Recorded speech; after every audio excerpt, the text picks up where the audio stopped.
todos os seus santos. Apenas brevemente recordando o contexto, então, dessa epístola.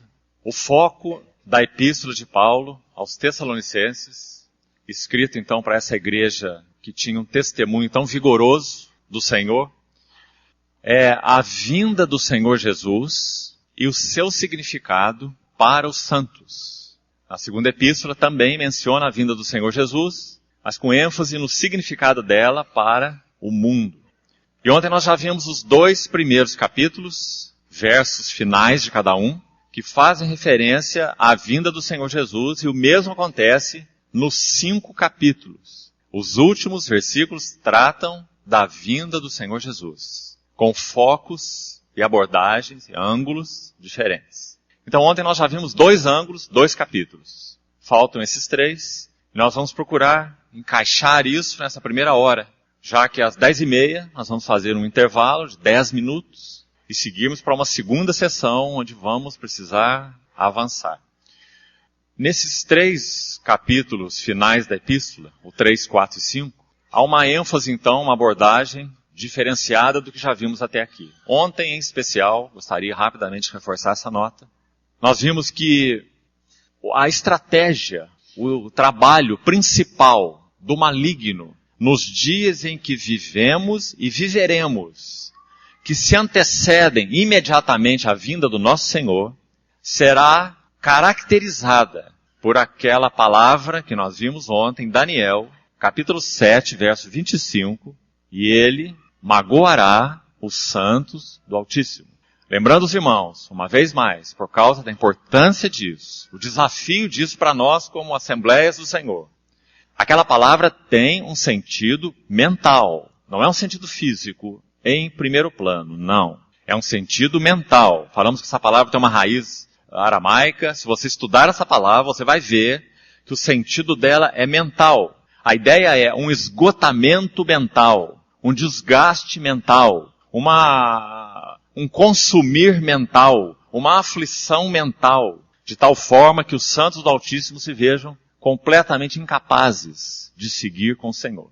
Essa será a estratégia máxima do maligno nos nossos dias. E como nós falamos, irmãos, que desafio já temos enfrentado nesse assunto nas nossas próprias vidas, na vida de nossas famílias e na vida das Assembleias do Senhor. Então não vamos ignorar, Paulo escrevendo aos Coríntios diz, nós não ignoramos os desígnios de Satanás. Então que sejamos esses, que não ignoram.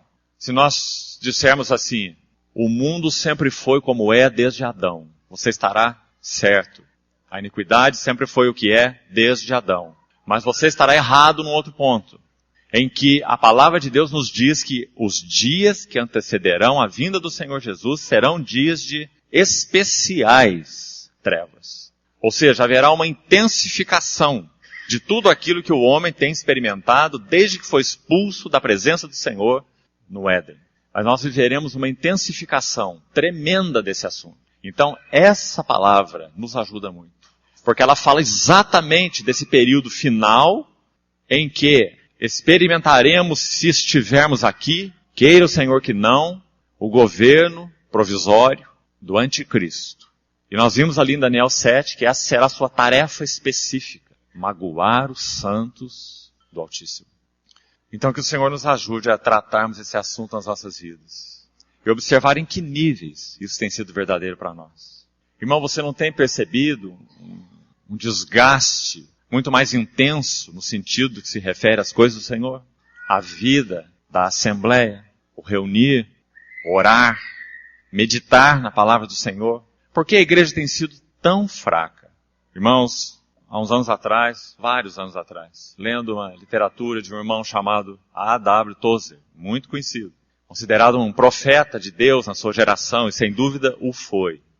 A.W. Tozer disse assim, os nossos púlpitos modernos, isso falando há 50 anos atrás, nossos púlpitos modernos, uma das grandes causas do fracasso da igreja, ele disse, é que nossos púlpitos modernos precisam de mais profetas do que palhaços.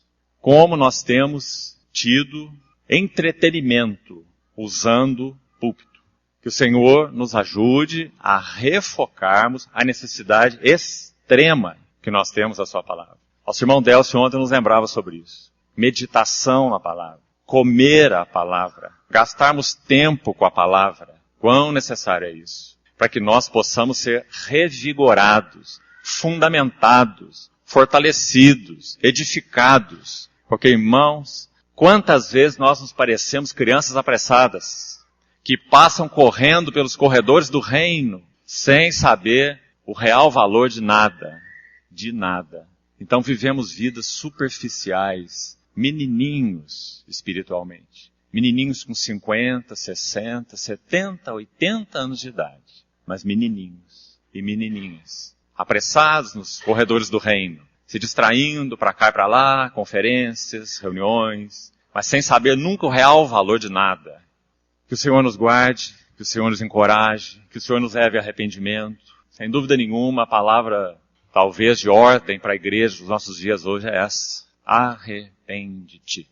Usada muitas vezes nas cartas às 7 igrejas da Ásia. Arrepende-te. Volta à prática das primeiras obras. Lembra-te, pois, onde caístes. Arrepende-te. Como nós precisamos ouvir de novo o Senhor e responder essa pergunta. Onde caístes? Amados, quando o nosso Senhor perguntou assim para Adão no Éden, você vê bem o que o pecado nos tornou. Ali naquela narrativa de Gênesis 3. O pecado nos fez fugitivos. O Senhor teve que procurar Adão no jardim. Não é assim? Porque o pecado fez de Adão um fugitivo. Assim somos nós. Fugimos da presença de Deus. Brincamos de esconde-esconde com Deus. Mas Ele, na sua graça perseguidora, Ele foi atrás de Adão. E fez aquela primeira pergunta, podemos dizer, a primeira relação evangelística de Deus com o homem. É essa pergunta. Ele começa com uma pergunta, depois do pecado. E a pergunta é, onde estás? Essa é a primeira pergunta. Sem dúvida ela estabelece o princípio da nossa relação com Deus. Porque o primeiro na Bíblia sempre estabelece o princípio. A primeira menção da verdade, da ideia, do conceito, sempre estabelece o princípio. Então o primeiro ato de Deus após o pecado é uma pergunta. Onde estás? E foi isso que ele perguntou para a igreja de Éfeso. Onde estás? Lembra-te, pois, de onde caíste. Arrepende-te e volta. Então o Senhor nos ajude nisso, irmãos. A nossa vida conjugal, onde caíste? A nossa vida com nossos filhos, onde caíste? A nossa vida com nossos irmãos, onde caíste? Para que então possamos responder a esse desejo do Senhor. De indo a Ele, retornando a Ele, avançar. Porque, irmãos, não sejamos ingênuos. Nós não suportaremos os dias do fim sem realidade espiritual. Não sejamos ingênuos. Ele magoará os santos do Altíssimo. E isso não é uma hipótese. Isso é um fato. Ele já o tem feito. E nós estamos entrando cada vez mais, para ser redundante, para dentro desses dias. Então, ajude-nos, Senhor. Desperte-nos do Senhor. Acorde-nos do Senhor. Porque é tempo de nos despertarmos do sono. A nossa salvação está agora mais próxima do que quando no princípio cremos. O Senhor nos ajude, a todos nós. Avançando então para o capítulo 3, versículos 12 e 13 que nós lemos. O passo adicional que o Espírito Santo, através desse vaso tão precioso, Paulo, nos dá nessa epístola, nesse capítulo 3, tem um foco. E esse foco, nosso irmão Delcio tem enfatizado tanto, e eu também, desde o início, essa questão do amai-vos uns aos outros. Então veja que este capítulo tem este foco especial, diferente do 1, do 2, do 4, do 5, cada capítulo tem o seu foco. Por isso as 5 menções são importantes, porque é a vinda do Senhor em 5 focos. 5 capítulos, versos finais. E como falamos ontem, eles têm implicações diretas com nossa vida cristã, e não só vida cristã, mas também serviço cristão. Aí ontem nós vimos no capítulo 2 aquelas responsabilidades no serviço cristão. E qual será a recompensa se nós formos fiéis naquelas 6 responsabilidades? Nós poderemos apresentar santos, edificados, por nosso intermédio, ao Senhor, como uma oferta de amor. Isso será para nós exultação, glória, alegria, coroa. São as palavras que Paulo usa na final do capítulo 2. Nós já vimos ontem esse assunto. Então agora o capítulo 3, o foco, amor. Veja, verso 12. E o Senhor vos faça crescer. Crescer. Graças ao Senhor pelo crescimento numérico da igreja. Bendito seja o Senhor. A igreja é luz, a igreja é sal. Parte do chamamento ou da missão da igreja, sem dúvida, é o ide, pregai, né? Mas o foco no propósito eterno do Senhor realmente não é esse. O foco no propósito do Senhor é que esses que são objeto do alcance da graça e são trazidos para dentro da esfera do reino, da igreja, então eles precisam ser edificados. Porque o desejo de Deus, já vimos, não é ter um montão de pedras vivas espalhadas pelas esquinas de todas as ruas, como Jeremias disse nas suas lamentações. E isso era o sinal da ruína do testemunho de Deus. Pedras espalhadas pelas esquinas de todas as ruas. Não é um retrato da igreja hoje? Mas o desejo do Senhor é ter um edifício espiritual. Vós estáis sendo edificados para a habitação de Deus no Espírito. Efésios 2, 20 e 22. E também, 1 Pedro capítulo 2, diz que nós somos pedras que vivem e sois edificados uma casa espiritual. 1 Pedro 2, 5. Para sermos um sacerdócio santo e oferecermos sacrifícios espirituais agradáveis a Deus por meio de Jesus. Então vos faça crescer. Mas qual é o foco do crescer? Muito claro no texto. Aqui. Aqui, não numérico. Embora já falamos, né? Da necessidade e da importância dele. Mas o foco aqui é edificação. Agora, o que edifica a igreja? Sobretudo, veja, crescer e aumentar no amor. Uns para com os outros. Agora, se for necessário, se o Senhor nos conduzir assim, nós vamos gastar o resto desse tempo nesse capítulo, se for necessário. E vamos deixar os dois para uma outra ocasião, se assim o Senhor a ele aprouver. Por causa da importância do foco desse terceiro capítulo. Nós vamos tomar uma chave aqui. Uns para com os outros. Por favor, preste atenção. Esse termo, uns aos outros, uns para com os outros e mutuamente, aparece nas epístolas do Novo Testamento em torno de 50 vezes. Por que essa expressão é importante? Vamos terminar de ler o texto, para ficar mais claro para nós. O Senhor vos faça crescer e aumentar no amor uns para com os outros, e para com todos, e como também nós para convosco, a fim de que, ou seja, o que vai fazer com que os nossos corações, verso 13, sejam confirmados em santidade? Está muito claro, não é? É só você interpretar o português. Alguém já disse que o nosso problema não é não saber grego. Nosso problema é não saber nem o português. Não é?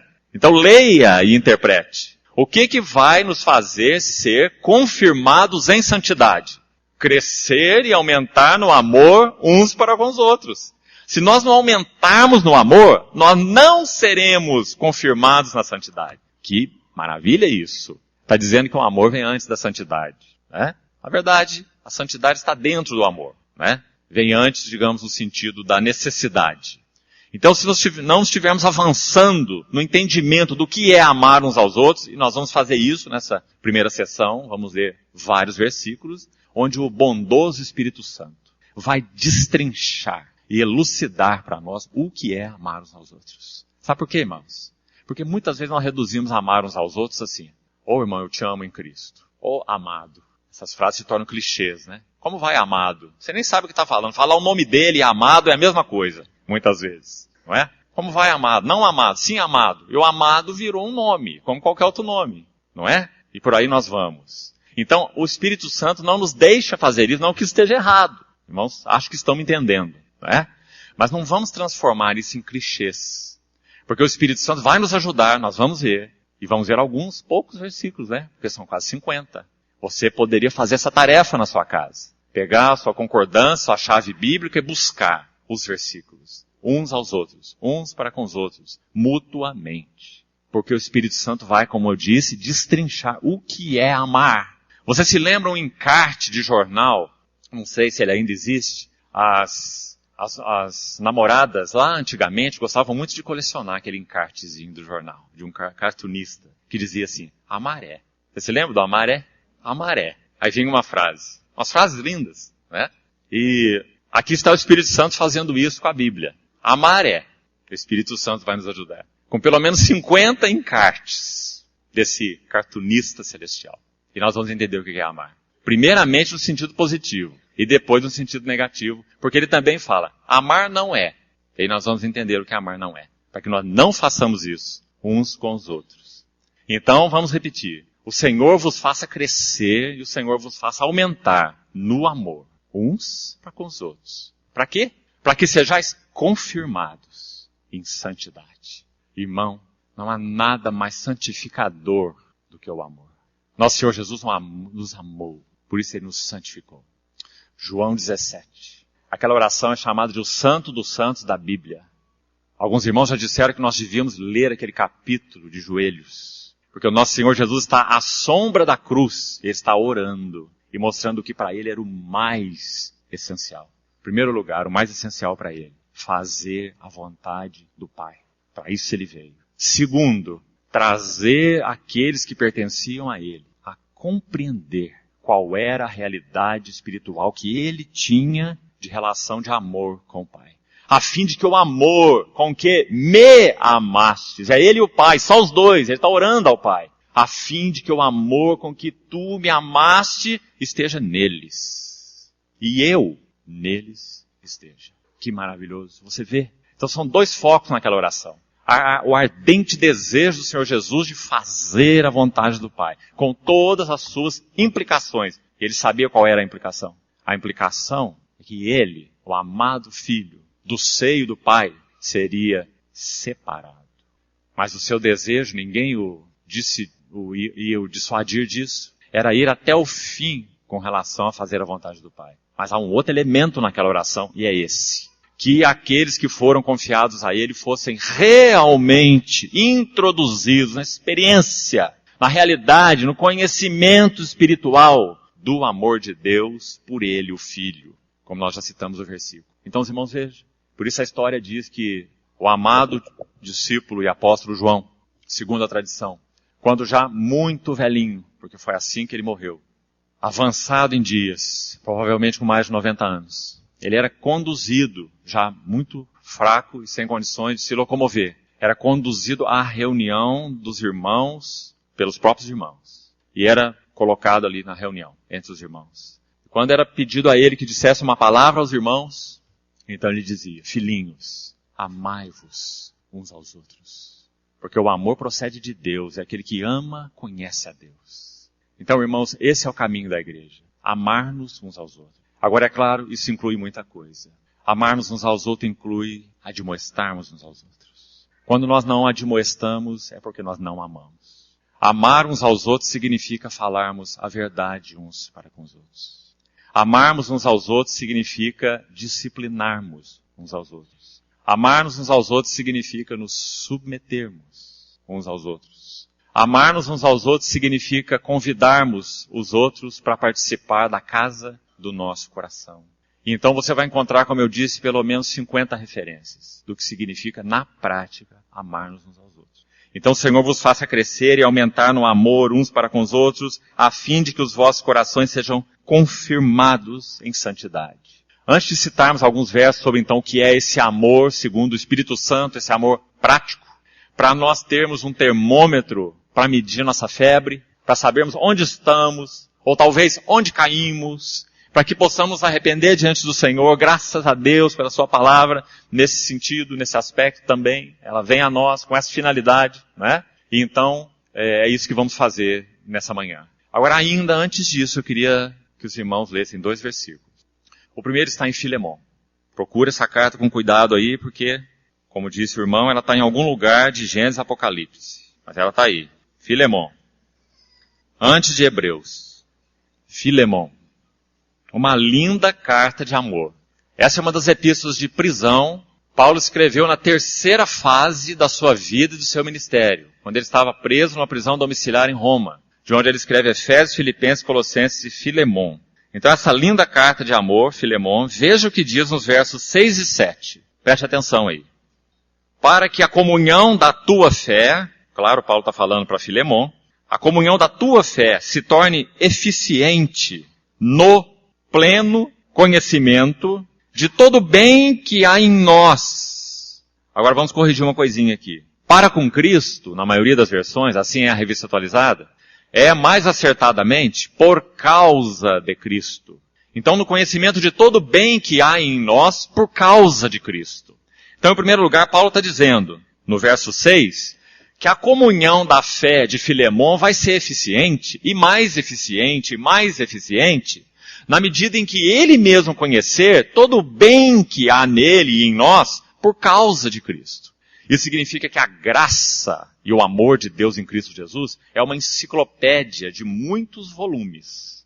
E enquanto nós estivermos nessa terra, nós estaremos tirando esses volumes da estante, um a um. O primeiro tomo, o segundo tomo, o terceiro tomo, todo o bem que há em nós por causa de Cristo. Então a comunhão da nossa fé vai ser mais eficiente na medida que nós tivermos esse pleno conhecimento, epignosis, palavra que Paulo usa muito na sua epístola. Ele gosta muito dessa palavra, né? Porque nós somos chamados para o pleno conhecimento, não intelectual e nem acadêmico, conhecimento real, experimental, que envolve tudo que nós somos, né? Então, na medida que nós vamos conhecendo todo o bem que há em nós por causa de Cristo, porque nós somos de Cristo e porque Cristo é nosso, porque nós estamos em Cristo e Cristo está em nós, não é? A visão central de Paulo em tudo que ele escreve é essa. Nós em Cristo, Cristo em nós. Então, todo o bem que há em nós por causa de Cristo, então nossa comunhão vai ser eficiente. Que importante isso, irmão. Eficiência é uma palavra de ordem das empresas hoje, não é? Eficiência. Também uma palavra de ordem do Espírito Santo. Sejamos mais eficientes na nossa comunhão. Mas sabe como? Não tem estratégias para ser eficiente. A estratégia é, conheça todo o bem que há em você, por causa de Cristo. Quanto mais conhecemos, mais eficientes na comunhão. Agora, o verso 7 é que é o nosso foco. O verso 6 é apenas a introdução. Olha o verso 7. Pois. Então o motivo está no verso 6, né? O verso 7 diz, pois. Conclusão. Irmão Filemon, tive grande alegria e conforto, onde? No teu amor. Tá vendo que maravilha? Você compreende porque que Paulo escreve em 1 Coríntios 8, assim, quanto às coisas sacrificadas a ídolos, todos nós reconhecemos que somos senhores do saber. Lembra? Sabemos tudo sobre isso, o que fazer, o que significa. Aí ele diz assim, o saber ensoberbece, mas o amor edifica. Que maravilhoso, né? Então aqui ele está dizendo isso de Filemon. Filemon tinha um amor que edifica. Paulo, veja, não é uma criança espiritualmente falando, é Paulo. Paulo está dizendo que teve grande alegria e conforto. Que precioso, irmão. É isso que o amar-nos uns aos outros promove entre nós. Alegria e conforto no teu amor. Porquanto o coração dos santos, olha aí, por favor, esse verso. O coração dos santos, da igreja, tem sido reanimado por teu intermédio. Oh, irmãos, que carta maravilhosa essa, não é? E nós só lemos 2 versículos. Se você ler essa carta toda, que carta. Que homem de Deus foi esse Filemon. Que conforto, que alegria ele produziu para Paulo, não é? Um homem também que amava o Senhor, amava a igreja. Um homem sofrido, desgastado, provado, não é? Que encontrou ânimo e conforto e alegria no amor de Filemon. Graças ao Senhor. Esse é o caminho da igreja. Então o Senhor vos faça crescer e aumentar no amor uns para com os outros, para que os santos sejam confirmados em santidade. Então, que precioso versículo e que preciosa referência o Espírito Santo quis deixar registrado pelos séculos dos séculos na Bíblia sobre o testemunho de Filemon, esse homem de Deus. Agora, só para ilustração, vamos aplicar isso um pouco mais fundo. Abra, por favor, Coríntios 7. 1 Coríntios. Veja o que diz ali. Uma aplicação familiar, doméstica. 1 Coríntios, capítulo 7. Veja o que diz o verso 14.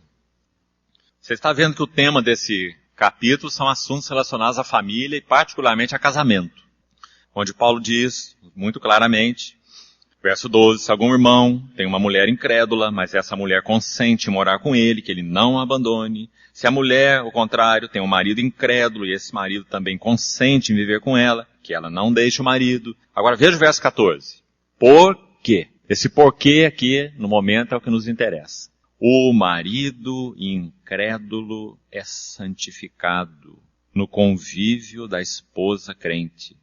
E a esposa incrédula é santificada no convívio do marido crente.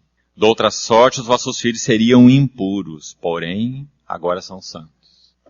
Qual é o motivo do marido incrédulo ser santificado pelo convívio de uma esposa crente? É um só: amor. O amor de Deus é tão poderoso, é tão sublime, quando experimentado, vivido e conhecido progressivamente, que ele tem poder santificador, influência. Então, esse é um texto que aplica de uma maneira muito prática o que nós estamos procurando mostrar aqui. O valor e a importância do amor na vida da igreja.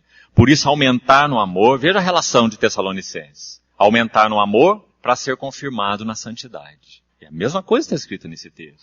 Esse marido incrédulo, digamos assim, vai ser santificado pelo convívio da esposa crente. Por quê? Amor. O amor é santificador. Então, irmãos, o caminho da igreja é o caminho do amor. Agora, ele tem implicações muito práticas, para que nós não coloquemos isso no etéreo, no platônico, né? Mas sim no aplicado. O que é amar uns aos outros? Então, vamos agora andar por algumas das 50 referências que nós citamos. Vamos para Romanos, começar com Romanos. Romanos capítulo 12. Que o Senhor nos ajude então a abrir os nossos olhos para vermos algo do que significa esse amai-vos uns aos outros. Antes de citar Romanos 12, pode deixar aí sua Bíblia aberta. Vamos tomar essa chave do lugar apropriado. E essa chave está em João 13.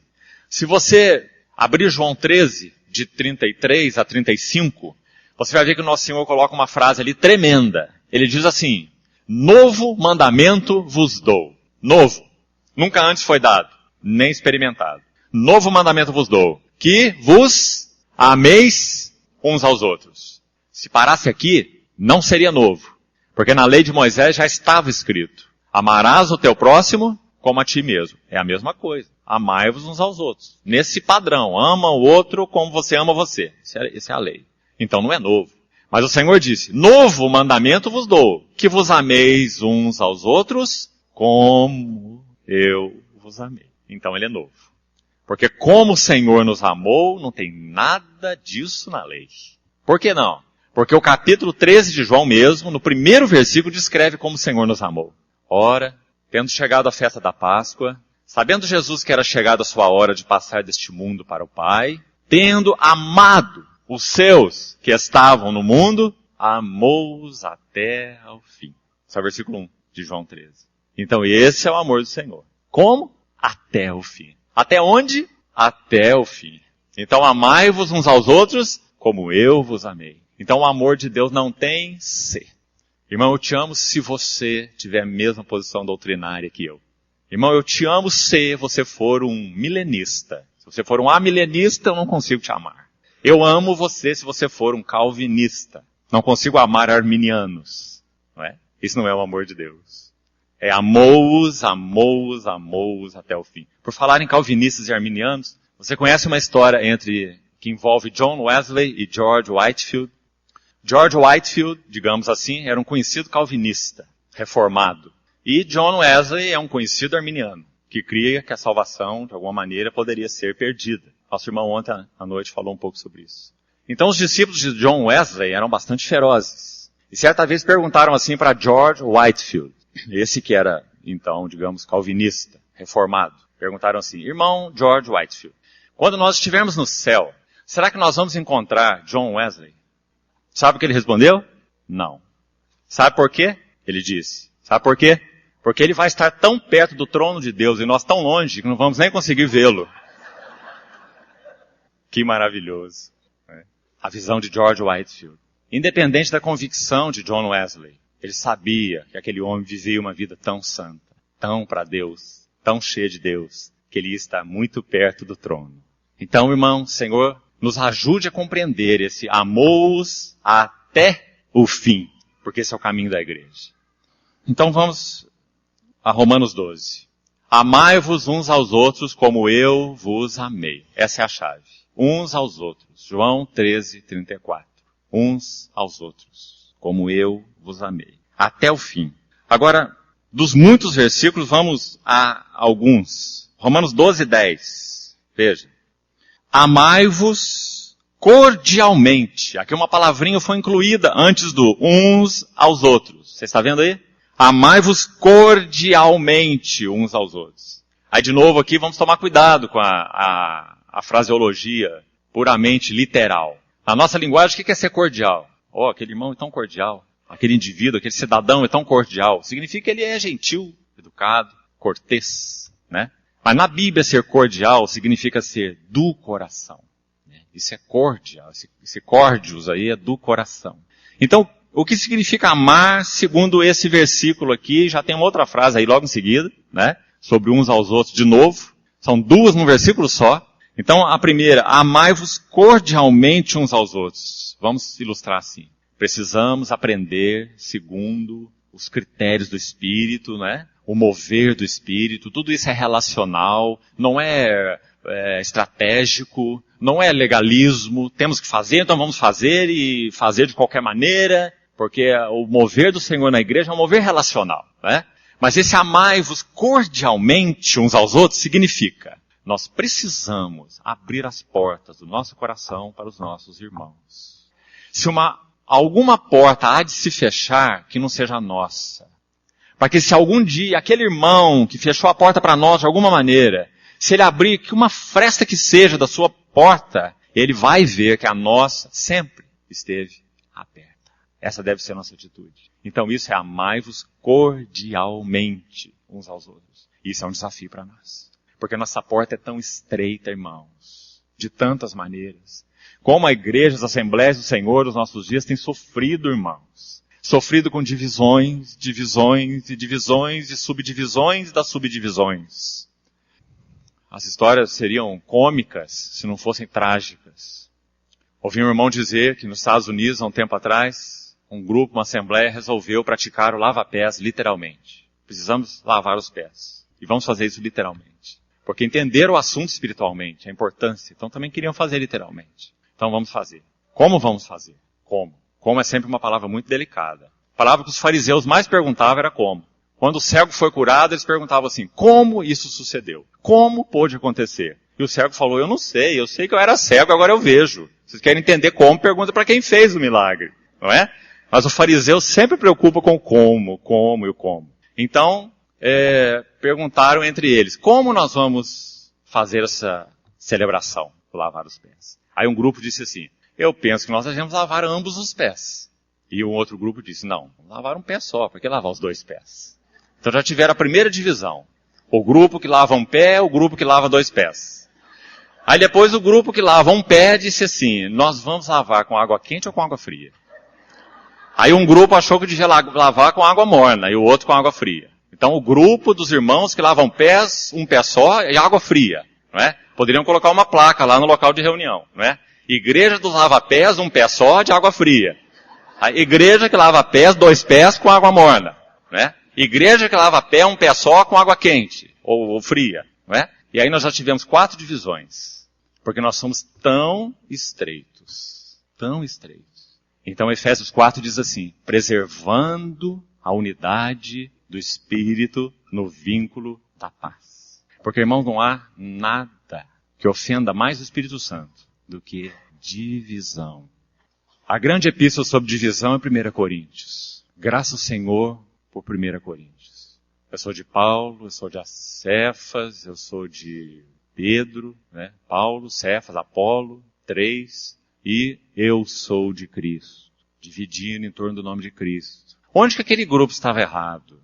O grupo não estava errado em ser de Cristo. Ninguém erra em ser de Cristo e não ser de Paulo, de Apolo ou de Cefas. Aquele grupo estava errado no fato de dizer eu.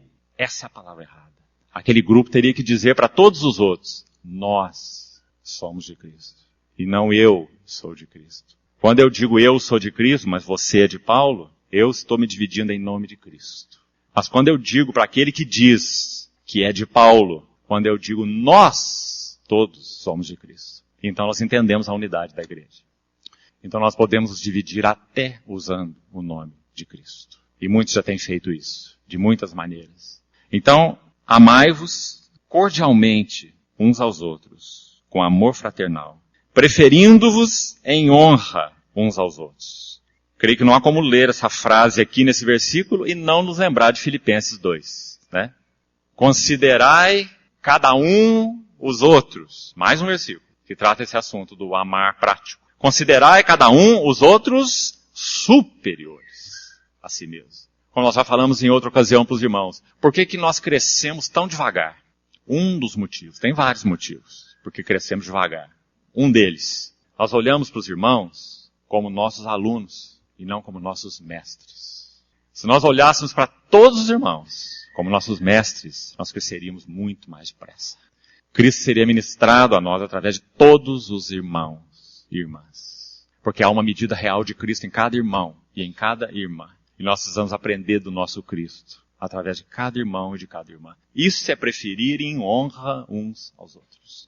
Irmão, se apenas essa única regra fosse vivida pela igreja, nós não teríamos a infelicidade de tantas divisões. É porque nós não nos preferimos uns aos outros. Nós preferimos a nós. Meu entendimento. Quando nós estamos procurando servir aos outros, seja de que maneira for, irmão, precisamos admitir. Todas as vezes que nós falamos eu, essa é a nossa vergonha. Quando o Senhor Jesus falava eu, essa era a sua glória. Porque Ele e o Pai são um. Mas quando nós falamos eu, essa é a nossa vergonha. Como nós precisamos aprender a ministrar Cristo uns aos outros. Preferindo-vos em honra uns aos outros. Considerando cada um os outros superiores a si mesmos. Versículo 16 dessa mesma epístola. Tende o mesmo sentimento uns para com os outros. À medida que você perceber essa chave, uns aos outros, uns para com os outros, e mutuamente, que também é uma palavra que às vezes aparece, você vai ser muito ajudado, porque versículos vão começar a saltar da Bíblia de maneira diferente para você. Como expressões do amor, como nós falamos, do que significa amar uns aos outros. Então, verso 16, amar uns aos outros é ter o mesmo sentimento uns para com os outros. Também nas palavras de Filipenses 2, caminharmos de modo a termos uma só alma. Lembra que Paulo disse isso aos Filipenses? Também no capítulo 1, lutando juntos pela fé evangélica. Uma só alma. Lembra do livro de Atos? Da multidão dos que creram. Era um, o coração e a alma. Por isso o Senhor operou como operou, fez o que fez. Porque o Espírito Santo se sente com tanto obstáculo nos nossos dias. Nós não somos um só coração.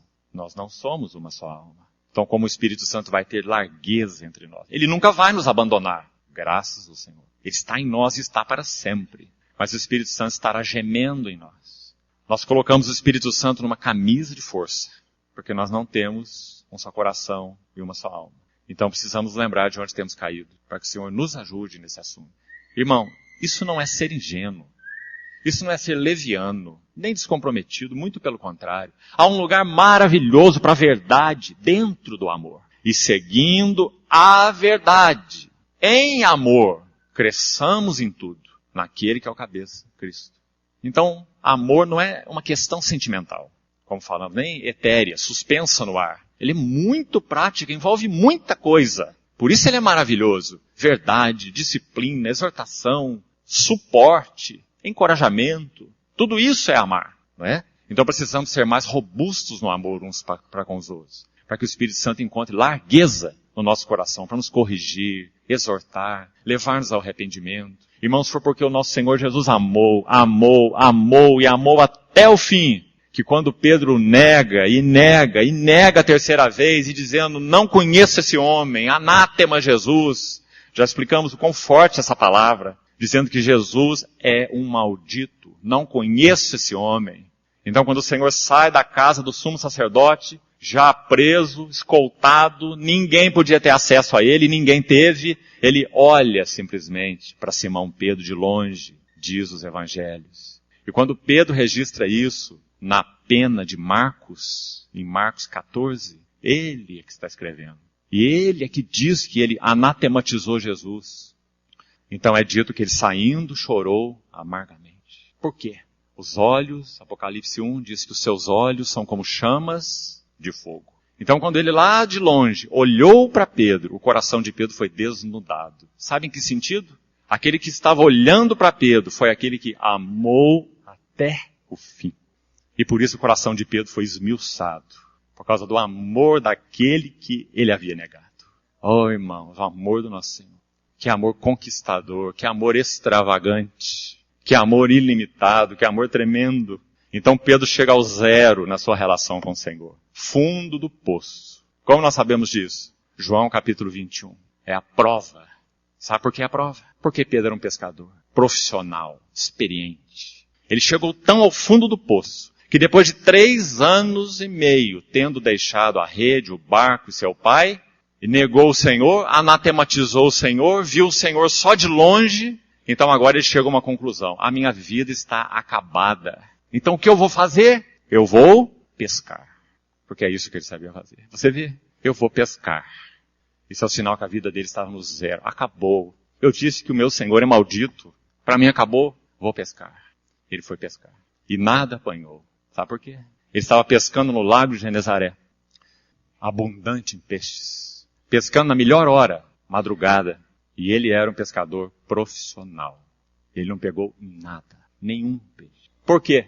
Porque ele estava fora da vontade de Deus. Então o que aconteceu? Nada para Pedro. Nada. Zero. Ruína. Fim. Ele está lá na sua pesca. Então alguém está lá na praia. Apanhaste alguma coisa? E eles disseram, nada. Mas então havia algum outro no barco. O João.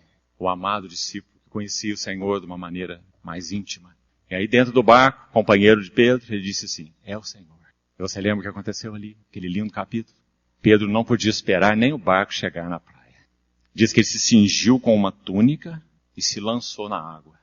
Ele vai em direção à praia. E pela única vez nos evangelhos, Pedro não abriu sua boca. Ele tem palavras, ele consegue abrir a boca dele até no Monte da Transfiguração. Ele tem sugestão para dar para o Senhor. Façamos 3 tendas. Uma para ti, outra para Moisés, outra para Elias. Mas agora, pela primeira vez, Pedro está acabado. Então ele vai nadando até a praia e ele vê um quadro. Havia ali um braseiro. A palavra braseiro só aparece 2 vezes no Evangelho de João. João 18:18 e João 21:9. No primeiro braseiro, Pedro negou o Senhor.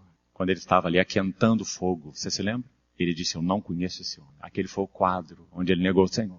E agora ele desce, ele nada à frente daquele barco, chega na praia e vê um braseiro. Você viu o que o Senhor fez? O Senhor queria trazer de volta a memória de Pedro. Lembra-te, pois, de onde caíste. Então Pedro, quando chega naquela praia, ele vê um braseiro e diz o texto que havia ali peixe e pão. Eles não pegaram nada. Mas o Senhor tinha preparado para eles uma refeição de comunhão. Havia peixes e havia pão. Você sabe que antes disso, na narrativa do texto, o Senhor disse, lançai a rede à direita do barco e achareis. Eles lançaram aquela rede e a rede se encheu, segundo João, de 153. Ele até numera, né? Grandes peixes. Depois da ordem do Senhor. Foi quando João disse, então, é o Senhor. Então Pedro chega naquela praia, vê ali aquele braseiro e a sua boca está calada, porque ele está no zero. Então o Senhor serve aquela refeição para eles e o Senhor diz assim, traga alguns dos peixes que vocês acabaram de apanhar. Sabe por que Jesus diz isso? Essa atitude do Senhor? Ele está dizendo, eu ainda vou conservar vocês como meus cooperadores. Vocês serão meus cooperadores no meu trabalho, no meu serviço. Tragam aí alguns desses peixes, coloquem aqui. E tomaram aquela refeição, aquele café da manhã silencioso. Sem nenhuma palavra de ninguém, nem de Pedro. Então depois o Senhor começa a fazer as 3 perguntas. Simão, Pedro, tu me amas? E ele pergunta usando aquela palavrinha, HP, com amor até o fim, com amor sacrificial. E Pedro não pode usar essa palavra, claro que ele não pode. Então ele responde com filéu, dizendo, Senhor, eu te amo, tu sabes que eu te amo, mas não HP, um amor sacrificial, um amor até o fim, mas sim filéu. Um amor de fraternidade, um amor de amigos. Porque ele reconhece quão pobre e fraco era o seu amor. Agora ele não confia no seu próprio amor pelo Senhor. Agora ele confia no amor do Senhor por ele. Então o Senhor pergunta a 2ª vez usando ágape. E de novo ele responde com filéu. Tu sabes que eu te amo. E o Senhor diz, apacenta os meus cordeiros.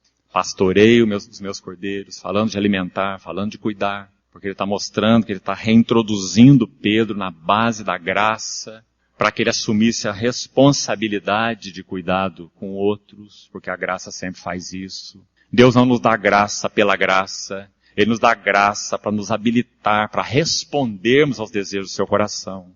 E isso é a responsabilidade, que é suportada pela graça. Então ele diz, apacenta meus cordeiros, alimenta o meu rebanho. Então na última pergunta o Senhor desce o nível para Pedro. Ele usa o filéu. Tu me amas. E Pedro continua respondendo com filéu.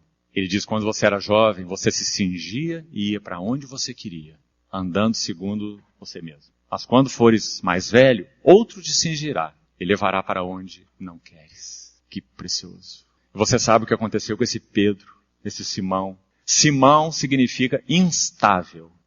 Por isso o discipulado de Simão Pedro é a base, o paradigma do nosso discipulado. Nós somos Simão, instáveis. É o que o Senhor fez com Simão. Trabalhou de tal maneira que quando chegou a hora dele de ser crucificado, segundo a tradição, assim que ele morreu, de maneira tão fiel, ele disse, crucifiquem-me de cabeça para baixo. Eu não sou digno de morrer como o meu Senhor. Graças ao Senhor. Transformou aquela coluna de fumo, que era Pedro, numa coluna da Nova Jerusalém. Uma coluna de jaspe. Pedro é o primeiro na lista de todos os apóstolos, nos evangelhos. No Apocalipse diz que o primeiro fundamento, coluna na Nova Jerusalém, é de jaspe. E no capítulo 4 de Apocalipse diz que a aparência do cordeiro que está no trono é de jaspe. O que isso significa? Que Pedro foi tão trabalhado, tão transformado pelo Senhor, que ele ganhou a aparência do próprio Senhor. Jaspe cristalino, que fala do diamante. Que lindo, irmãos. Esse é o trabalho do Senhor em nós. O diamante não é a luz. Um diamante no escuro não tem significado. Mas o diamante tem uma propriedade. Ele reflete, ele expressa a glória da luz. Porque quando a luz passa pelo diamante, ela se refrata. Aquelas 7 intensidades de onda, que dão aquelas 7 cores do arco-íris. Então o diamante reflete a glória da luz. O Senhor Jesus é a luz. Mas quando Ele encontra em nós lugar para trabalhar, então nós somos esse diamante, que vai refletir as facetas da sua glória. Por isso Efésios 3:10 diz assim, é pela igreja, o diamante divino, é pela igreja que a multifacetada, multiforme, multicolorida sabedoria de Deus se torna conhecida de principados e potestades nos lugares celestiais. A igreja é o diamante de Deus. Mas se o Espírito Santo não encontrar lugar em nós para fazer esse trabalho, seremos um diamante no escuro. Nós precisamos que o Senhor encontre caminho para produzir esse diamante. E como nosso irmão nos lembrou ontem, a composição química do diamante é exatamente a mesma do grafite, porque é carbono. Os que estudaram química, né? Grafite é C, uma composição mais elaborada é C alguma coisa, e o carbono é C elevado a N, né? É o mesmo carbono, só que ele foi submetido a pressão, tempo e temperatura. Essa é a obra do Espírito Santo. Submetendo nossas vidas a pressão, temperatura, calor, provação e tempo. Precisamos de tempo, para que o caráter de Cristo seja moldado nas nossas vidas. Digamos, teoricamente, se você tomar um pedaço de grafite, um lápis, e enterrar esse lápis a 1000 metros de profundidade, e aguardar um tempo, você vai tirar um lápis de diamante. Porque ele foi submetido a pressão, tempo e temperatura. Esse é o trabalho do Espírito Santo em nós. Ele não vai nos despersonalizar. Ele vai transformar a nossa personalidade. Santificar a nossa individualidade. Quebrando o nosso individualismo. Na Nova Jerusalém nós ainda teremos a nossa individualidade. Fique tranquilo, você não vai esquecer que você é você. Mas você vai se lembrar da graça redentora e do amor do Senhor que te redimiu e que te colocou face a face para contemplar o Cordeiro por toda a eternidade. Porque os seus servos o servirão, contemplarão a sua face e nas suas frontes. Fronte é individualidade, a minha fronte não é a sua. Nas suas frontes, plural, estará escrito o nome dele. Graças ao Senhor. Então, irmão, sabe o que acontece conosco? Nós estamos numa escolinha divina, de 50, 60, 70, os mais fortes, 80. Uma escolinha provisória. Vamos remir o tempo. e permitir ao Senhor que trabalhe fundo nas nossas vidas. Porque a expectativa é de glória eterna, é de compartilhar com Ele dos seus assuntos, seu reino, seu governo, sermos sua expressão. Então o Senhor nos ajude a vermos a vida de maneira diferente, vermos os irmãos de maneira diferente, vermos o mundo de maneira diferente, nossos relacionamentos, nosso trabalho. Quanto precisamos disso, irmãos? Um homem de Deus chamado C.S. Lewis era um tremendo ateu. Alguém que tinha um QI muito acima da média.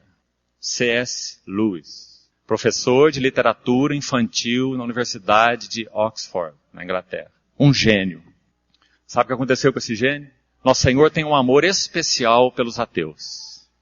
Então está aí mais um ateu que foi pego pelo Senhor. E o Senhor derrubou esse ateu, C.S. Lewis.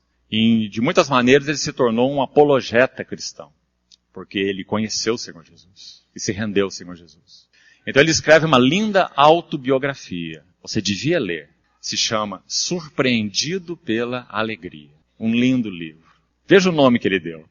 Mostrando que a sua vida de ateu era uma vida triste, vazia. Alguém já disse que o pôr do sol deve ser muito triste para o ateu. Porque ele olha aquela maravilha e não tem ninguém para agradecer. Então ele escreveu essa biografia. Surpreendido pela Alegria. E esse homem, C.S. Lewis, ele disse assim: eu creio no cristianismo, falando do cristianismo de modo geral. Eu creio no cristianismo. Assim como eu creio que o sol está no firmamento. Não porque eu o veja, mas porque eu vejo tudo o mais. Entendeu essa frase?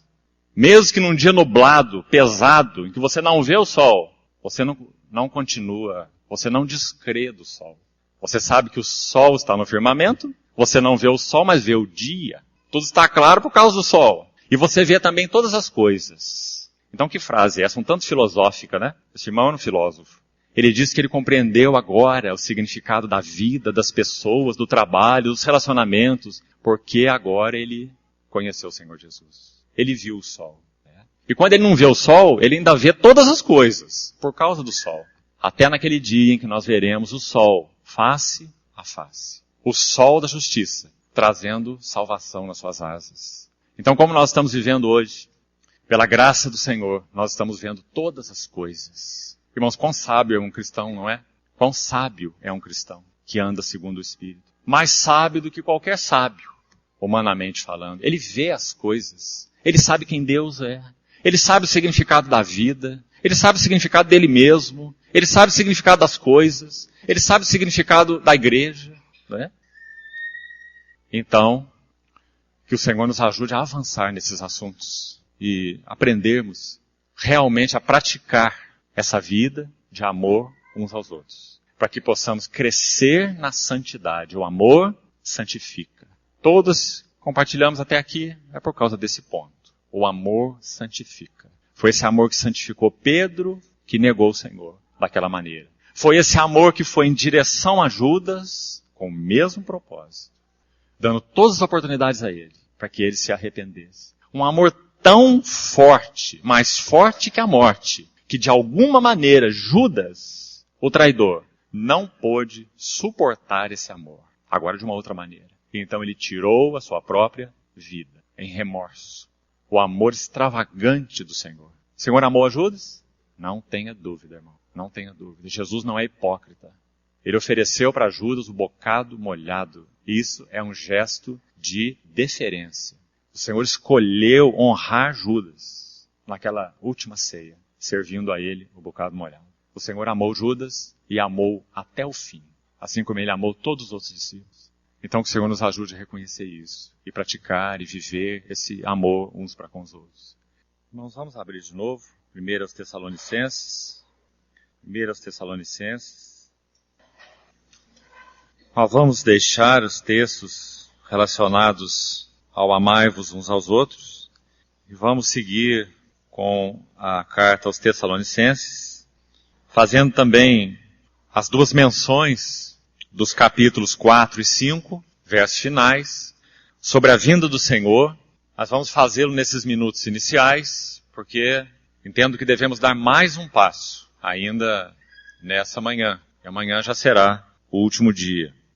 Então, apenas para que não deixemos essa carta na metade, não seria adequado, vamos fazer referência à vinda do Senhor nos capítulos 4 e 5 de Tessalonicenses. Então, por favor, abra aí e veja o versículo 16 do capítulo 4.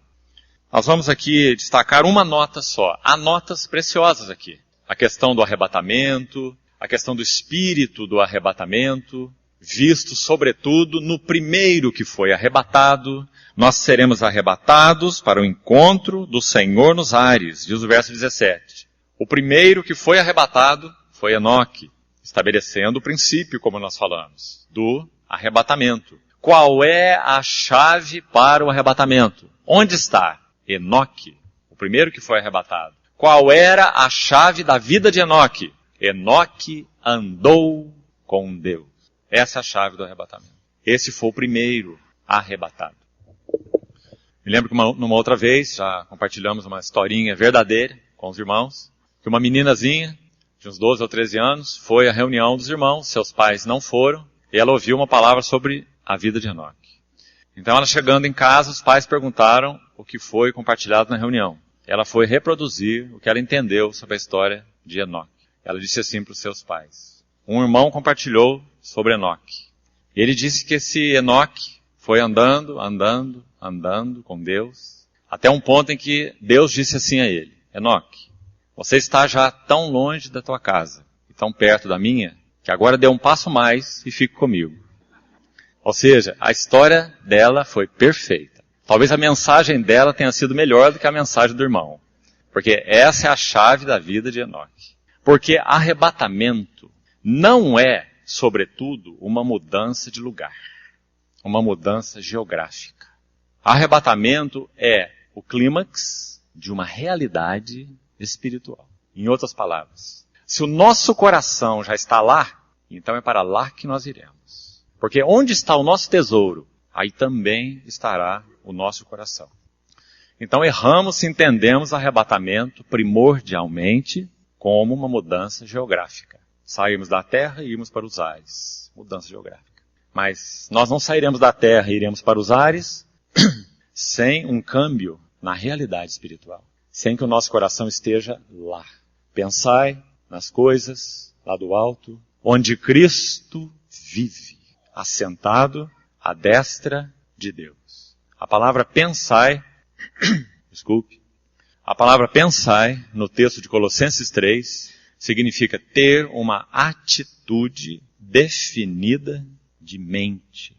Pensai nas coisas do alto onde Cristo vive, assentado. Ou seja, o Cristo glorioso, o homem perfeito, o santo de Deus, o amado Redentor, no trono, deve ser o foco de toda a nossa admiração, contemplação.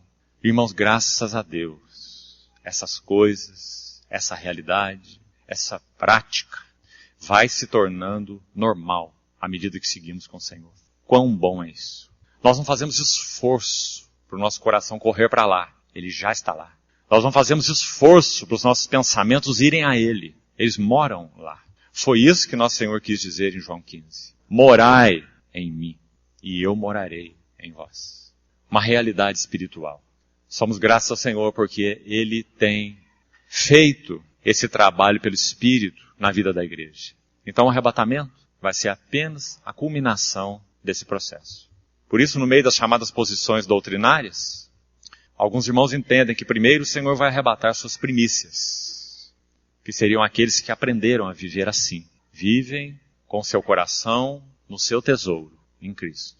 E então os outros, o Senhor os tratará até que de alguma maneira cheguem a isso. Isso é uma das posições possíveis, doutrinárias. Sem sermos dogmáticos, como falamos, né? Mas o que importa sobre o arrebatamento é esse fato de que o Senhor nos conduzirá a uma mudança de lugar geográfica baseada numa mudança espiritual.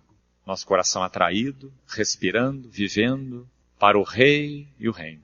Então isso é arrebatamento. Andou com Deus, nas palavras de Gênesis, que se referem a Enoque. Então esse é um dos assuntos aqui. O assunto do encontro com o Senhor nos ares é outro assunto muito precioso, interessante. Mas eu queria destacar com os irmãos, não é nada disso. É essa expressão do verso 16. Vejam. Porque o mesmo Senhor. E aqui queria chamar a atenção dos irmãos para essa palavra mesmo. Veja como o Espírito Santo é delicado, cuidadoso. Esse versículo poderia ser assim: porque o Senhor descerá dos céus. Já que nós vamos excluir essa expressão entre vírgulas, apenas para o nosso entendimento, né? Porque, veja lá, já vou explicar isso. Preste atenção, verso 16.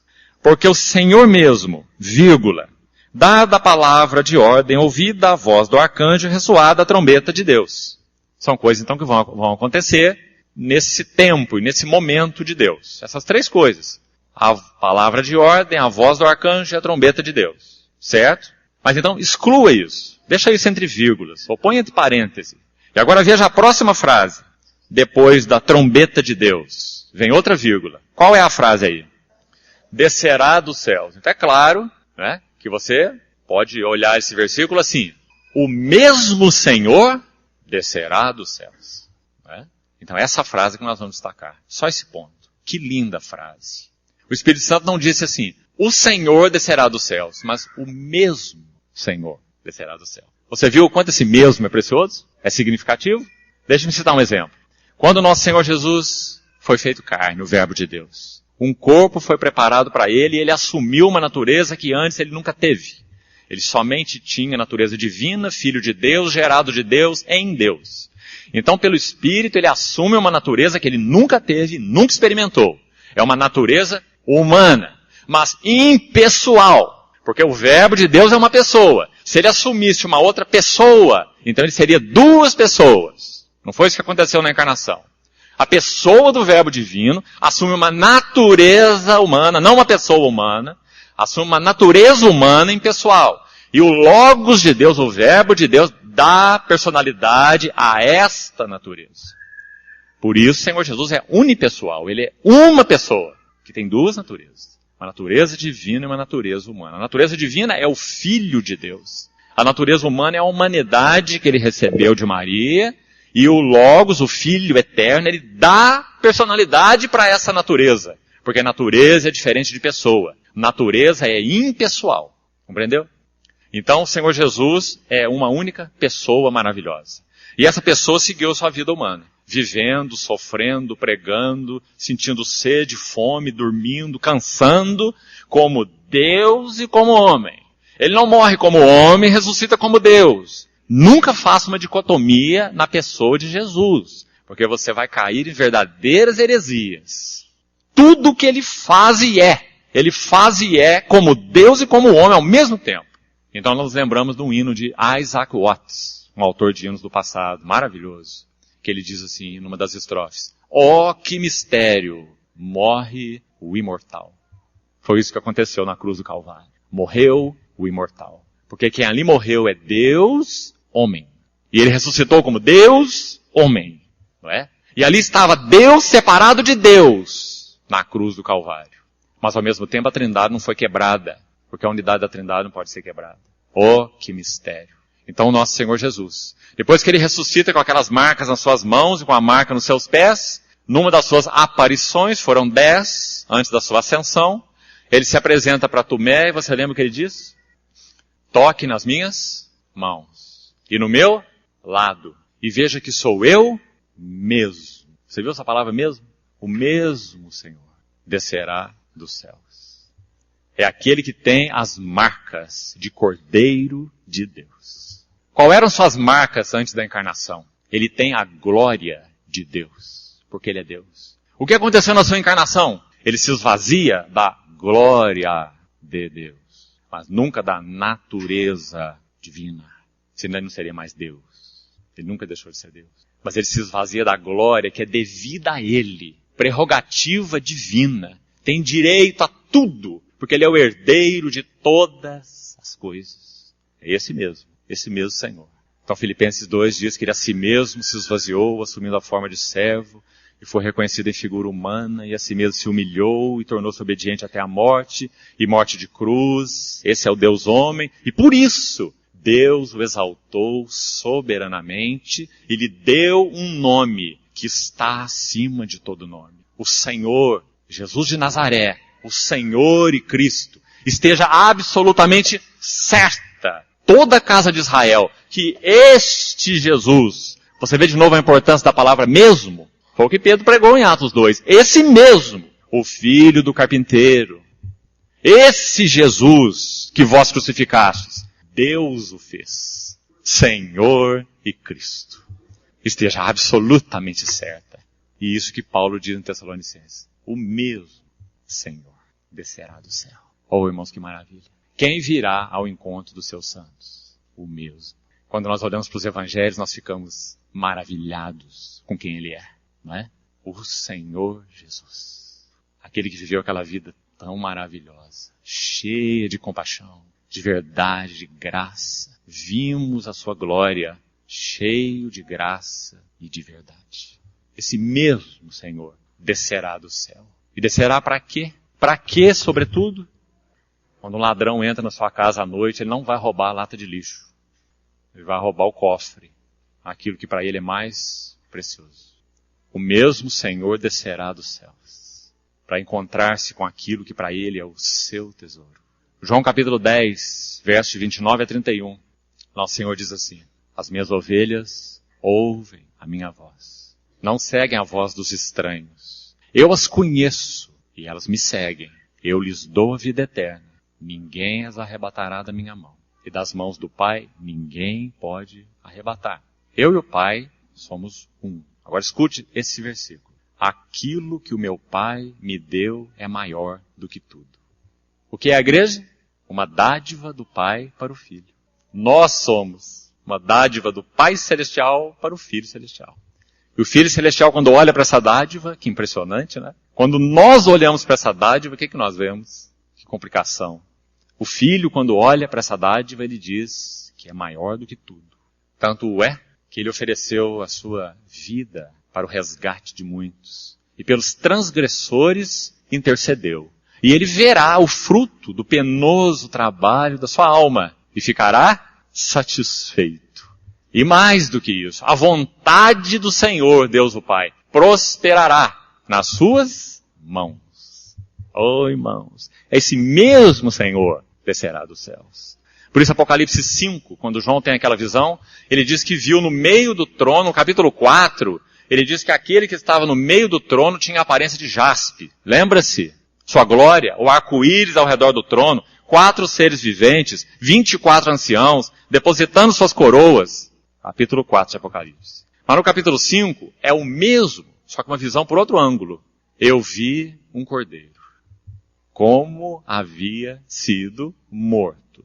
Literalmente, como que recentemente imolado. Você vê o que está acontecendo aqui? João escreve o Apocalipse mais ou menos 60 anos depois do cordeiro ter sido ascenso. E ele vê o cordeiro na história 60 anos depois.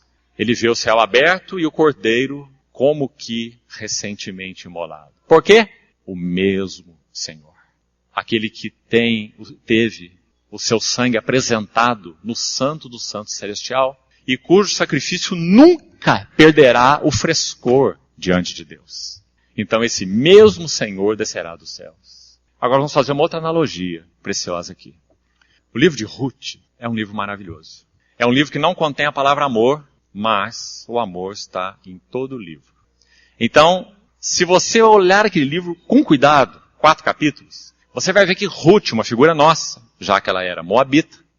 Então, na sequência daquele livro, Ruth vai assumindo posições na analogia espiritual, cada vez mais elevadas na relação dela com Boaz. Capítulo 1, Ruth é a moabita, estrangeira, alienada, às alianças da promessa, não tendo esperança e sem Deus no mundo. Isso é Ruth, conforme as palavras de Efésios. Esse éramos nós. Ruth, a moabita. Capítulo 2, Ruth é a segadora. Aquela que entra, entre aspas, casualmente, nos campos de Boaz. E começa a colher das riquezas do campo de Boaz. Então ela é a segadora. E ali há princípios maravilhosos, naquele capítulo 2, sobre a comunhão do corpo de Cristo. Aqui ficarás com os meus servos. Ruth é a segadora no capítulo 2. Deixou de ser moabita, saiu da posição de moabita, melhor, e entrou na posição de segadora nos campos de Boaz. Mas ainda não conhece Boaz. Depois, no capítulo 3, no capítulo 2, ela já conheceu Boaz, um conhecimento superficial. No capítulo 3, ela vai à eira. É o cenário do capítulo 3. E agora, Ruth está na eira. E ela se deita aos pés de Boaz, que foi repousar naquele monte de grãos, no capítulo 3. E é dito que ela descobre os pés de Boaz. Lembra-se? Isso é 1 Tessalonicenses 4. O mesmo Senhor descerá dos céus. Nós ainda não o vemos face a face. Mas o que nós já podemos ver? Os seus pés. Nós conhecemos os seus caminhos. Os seus pés já estão descobertos para nós. E nós podemos andar nas suas pisadas. Mas chegará o dia em que nós entraremos em Ruth capítulo 4. Quando não apenas Ruth descobriu os pés de Boaz, mas no capítulo 4, Ruth se torna a esposa de Boaz. Então Ruth sai de uma posição de moabita, passa por uma posição de segadora, passa por uma posição de serva. No capítulo 4, ela diz para Boaz, eu sou Ruth, tua serva. Capítulo 3. E finalmente ela passa a última posição de esposa. E o livro de Ruth termina com a palavra Davi. É a última palavra do livro de Ruth. E Davi significa amado. Então, o livro de Ruth mostra o avanço dessa nossa relação com o nosso Boaz celestial. Hoje, nós estamos em Ruth capítulo 3. Nosso Senhor está descansado e repousado, não no monte de grãos, mas à destra do trono da majestade nas alturas. Está tudo consumado. Hoje, nós podemos ver os seus pés, e conhecer os seus caminhos, e até mesmo segui-lo. Chegará o dia em que nós veremos o seu rosto, face a face. Então nós entraremos para a ceia das bodas do Cordeiro, cuja esposa a si mesma já se ataviou. Esse é o capítulo 4. As bodas de Ruth e Boaz. Então o mesmo Senhor descerá dos céus. Irmãos, que coisa tremenda será essa? Porque nós estaremos entrando a partir daí, num conhecimento mais profundo do que significou o amor de Deus em Cristo. Um significado mais profundo de quem nós éramos. Um significado mais profundo de quem Ele é. Um significado mais profundo da vida de união que temos com Ele. Tudo em uma dimensão elevada ao extremo. Porque nós estaremos com condições, inclusive nos nossos corpos, para isso. Porque aí é o capítulo 5 de Tessalonicenses. Ele nos santifica no espírito, alma e corpo. Hoje. E naquele dia ele completará esse trabalho, quando o mortal será revestido de imortalidade e o corruptível de incorruptibilidade e tragada a morte pela vitória. Então nós poderemos entrar e entraremos num nível de experiência, de conhecimento e de relação espiritual com o Senhor, nunca antes experimentado. Para usar então a analogia, nós não estaremos mais vendo seus pés apenas, nós estaremos vendo o seu rosto. Ruth capítulo 4. 1 João 3 diz, agora nós somos filhos de Deus, mas ainda não se manifestou o que havemos de ser. Quando, porém, Ele se manifestar, nós seremos semelhantes a Ele, porque havemos de vê-lo como Ele é. E 1 Coríntios 13, face a face. Hoje conhecemos obscuramente, mas então conheceremos face a face, como também somos conhecidos. Então, essa é a nota do capítulo 4, essa nota pelo menos eu queria destacar, o mesmo Senhor, que palavra preciosa é essa, descerá dos céus. O Filho de Deus, Cordeiro de Deus. E o capítulo 5, finalmente, diz, versos 23 e 24, o mesmo Deus da paz, o mesmo de novo, o mesmo Deus da paz o santifique em tudo, o vosso espírito, alma e corpo. Também, irmãos, há muita coisa aqui para ser dita, mas eu queria tomar uma nota só. A nota do corpo, e poder rapidamente aplicá-la de alguma maneira. Nós sabemos que quando nós fomos alcançados pela graça do Senhor, nosso espírito ganhou vida, e nós passamos a ter comunhão com Deus. O Espírito de Deus testifica com o nosso espírito que nós somos os filhos de Deus e clamamos Abba Pai. A partir daí, nosso espírito é como um quartel-general de Deus, porque o Espírito Santo veio morar nele e morar para sempre. Então a partir daí, a ação do Espírito de Deus vai se infiltrando na nossa alma. Porque a salvação não é uma despersonalização. Nossa alma nunca será aniquilada. Cuidado quando você usa a palavra ego, porque ego e alma são a mesma coisa, como o nosso irmão já rememorou isso, citando Mateus 16, e outros textos que mostram a mesma coisa. Ego e alma são a mesma coisa. Sua alma é o que você é o seu ego, é a sua personalidade. O Senhor não quer exterminar isso. Ele quer salvar isso. Mas como essa alma, esse ego foi contaminado pelo pecado, tudo nele é distorcido. A primeira coisa que esse ego fez, quando o pecado entrou nele, foi virar os olhos de Deus para dentro. Olhar para si mesmo. Egocêntrico. Foi isso que o pecado nos tornou. Tudo é por mim, tudo é para mim, tudo é em mim, tudo é meu, não é? E todos os outros existem para me satisfazer. Esse é o segredo da nossa ruína, a causa da nossa ruína, não é? Então, na medida que o Senhor vai tendo lugar para operar em nós, a nossa vida vai se tornando cristocêntrica. E essa é a nossa libertação. Então, assim nosso ego é salvo. Por que nós falamos sobre negar a si mesmo? Negar a nossa alma, negar o nosso ego, não destruí-lo. Porque o nosso ego foi contaminado e se tornou independente quando Adão pecou. E nós vivemos uma vida independente de Deus. E mais do que isso, pior que isso. Vivemos uma vida desejando ser Deus. Porque foi esse germe maligno que entrou dentro de nós. Sereis como Deus. Então é com isso que nós temos que lidar. Por isso nosso Senhor falou, tome a sua cruz, negue-se a si mesmo e siga-me. Porque na medida que nós vamos fazendo isso, então, a vida que o Espírito Santo já depositou no nosso espírito, ela vai sendo estruturada em caráter. Caráter é diferente de vida. Uma criança de 3 anos tem vida, mas não tem caráter. Caráter é vida mais disciplina.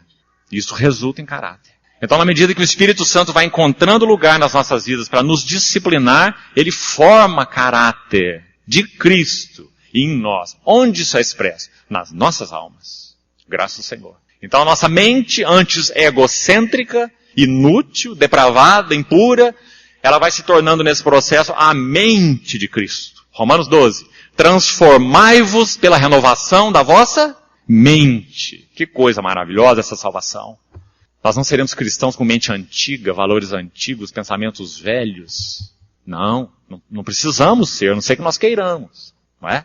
Se formos abrindo as celas, recônditos e recantos do nosso coração para a luz do Espírito, então ele vai fazer esse trabalho fielmente, porque ele veio para fazer esse trabalho. O Espírito Santo é incansável. Ele deseja fazer esse trabalho pleno em nós. Então tende em vós o mesmo pensamento que houve também em Cristo Jesus. Isso é santificação. Então, espírito, alma e corpo. E assim ele vai fazer com as nossas afeições. Outro terreno maravilhoso. Nós não vamos entrar em detalhes, não temos tempo. O terreno das afeições, amando o que ele ama, nos aborrecendo do que ele aborrece. O terreno da vontade, aprendendo a desejar, amar sua vontade, aprender a negar nossa vontade, aprender a apresentar esses assuntos ligados a escolhas ao nosso Senhor, reconhecendo que nossas escolhas são tolas. Nós escolhemos por vistas, nós escolhemos por sentimentos. Quantos jovens há aqui, não é? E quantas escolhas são feitas assim? Irmão, nosso irmão Delcio já é vovô. Eu ainda não sou vovô, mas também não sou jovem. Me lembro muito bem da minha geração e tenho filhos. Então acompanho a geração dos jovens. Talvez nunca tenha havido um tempo em que os jovens estejam tão indecisos. Não sabem o que querem, não sabem o que fazem, não sabem para onde vão. Nunca os psicólogos fizeram tanto teste vocacional, porque o jovem não sabe nada. Ele chega no 3º ano, ele não sabe o que ele quer. Que curso que ele vai fazer, qual vestibular que é, o que é melhor. É difícil, uma luta real, não é? Então, como nós precisamos apresentar ao Senhor essas escolhas? E as escolhas relacionais? Irmãos, que coisa difícil tem sido. Esse terceiro mundo que tem se aberto diante de nós. Na época que eu nasci, tinha 2 mundos. Era o espiritual e o natural. Hoje existe 3 mundos. O espiritual, o natural e o virtual. E que mal esse terceiro mundo tem feito na vida da igreja. Muito mal. É claro que ele tem o seu valor, se nós tivermos sabedoria celestial para usá-lo segundo o reino. Sim, ele tem seu valor. Né? Não vamos ser ingênuos. Mas, se formos frigir os ovos, nós temos tido mais prejuízo do que ajuda se olharmos a igreja de modo geral. Esse mundo virtual. Um mundo que não é real. Um mundo o qual não expressa relacionamentos reais. E que tem levado muitos a muito problema. Porque a Trindade é relacional. A Trindade não é virtual. Compreende? A família não é virtual. A igreja não é virtual. A igreja é real. Então, ajude-nos o Senhor a usarmos esses meios com mais critério, para que o Senhor guarde, especialmente os irmãos jovens, irmãs jovens, dos perigos relacionados a esse mundo. Pessoas que assumem relacionamentos via virtual, compromissos via virtual, e quando vão começar a andar no relacionamento real, compreendem que está tudo errado. Foi tudo feito de modo errado, não é? Então, irmãos, ajude-nos o Senhor. Deus nunca entrará nesse mundo virtual. Nós poderemos, assim como o dinheiro, que é chamado na Bíblia de mamon da iniquidade, mas nós sabemos muito bem que na sabedoria celestial nós podemos usar o dinheiro porque nós podemos dele fazer amigos, no sentido da parábola do Senhor em Lucas. Ou seja, ele pode ser usado de alguma maneira no reino de Deus. E é usado por aqueles que têm sabedoria. Não é verdade isso? Da mesma maneira o chamado mundo virtual. Mas da mesma maneira que o dinheiro é um dragão tentando nos devorar, o mamon, não podeis servir a Deus e a mamon, assim é o mundo virtual. Da mesma maneira tentando nos tragar, nos devorar. E quantos aspectos particulares há nisso, né? As mensagens, as sugestões, a pornografia, a confusão desse mundo virtual. Então, terreno da alma. Agora o terreno do corpo. Uma nota só, para podermos avançar. Irmãos e irmãs, especialmente os irmãos e irmãs mais jovens. O ensino de 1 Coríntios 6, por favor, depois você leia. 1 Coríntios 6, de 12 em diante. Todas as coisas me são lícitas, mas nem todas me convêm. Todas as coisas me são lícitas, mas nem todas edificam. Você vê que critérios importantes, espirituais, para reger a nossa vida? Não é porque é lícito. A pergunta é, edifica? Não é porque é lícito. A pergunta é, convém? Mas na sequência daquele texto, Paulo diz assim, ele ensina que tudo, esse é o ponto que eu gostaria muito de destacar, tudo que nós fazemos na esfera do corpo afeta a esfera do espírito. E tudo que acontece na esfera do espírito afeta a esfera do corpo. Então, irmãos, vamos ser muito cuidadosos na maneira como nós lidamos com o nosso corpo nos nossos dias. Quantos jovens e quantas jovens têm se perdido nesse assunto do corpo? E eles e elas sabem muito bem o que isso tem significado para eles. Especialmente quando são cristãos. Como entram em angústias. Como entram em decepção. Quando usam o corpo de modo errado. No caso das irmãs, especialmente, de modo inadequado. No sentido de seduzir pelo corpo. Não é? Que não significa nada em termos de relação. Da mesma maneira, no sentido masculino, as mesmas lutas, o mesmo problema, a mesma dificuldade, os mesmos resultados catastróficos. Quando nós lidamos mal com o nosso corpo no sentido de não aprender em Deus a sujeitá-lo, escute esse versículo de 1 Coríntios 9.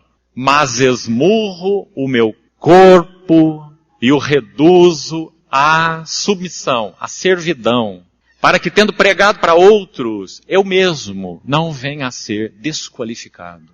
Você vê o lugar do corpo na nossa vida? Precisamos aprender a experimentar o governo do Espírito no nosso corpo. Seja no sentido do comer, glutonaria é pecado.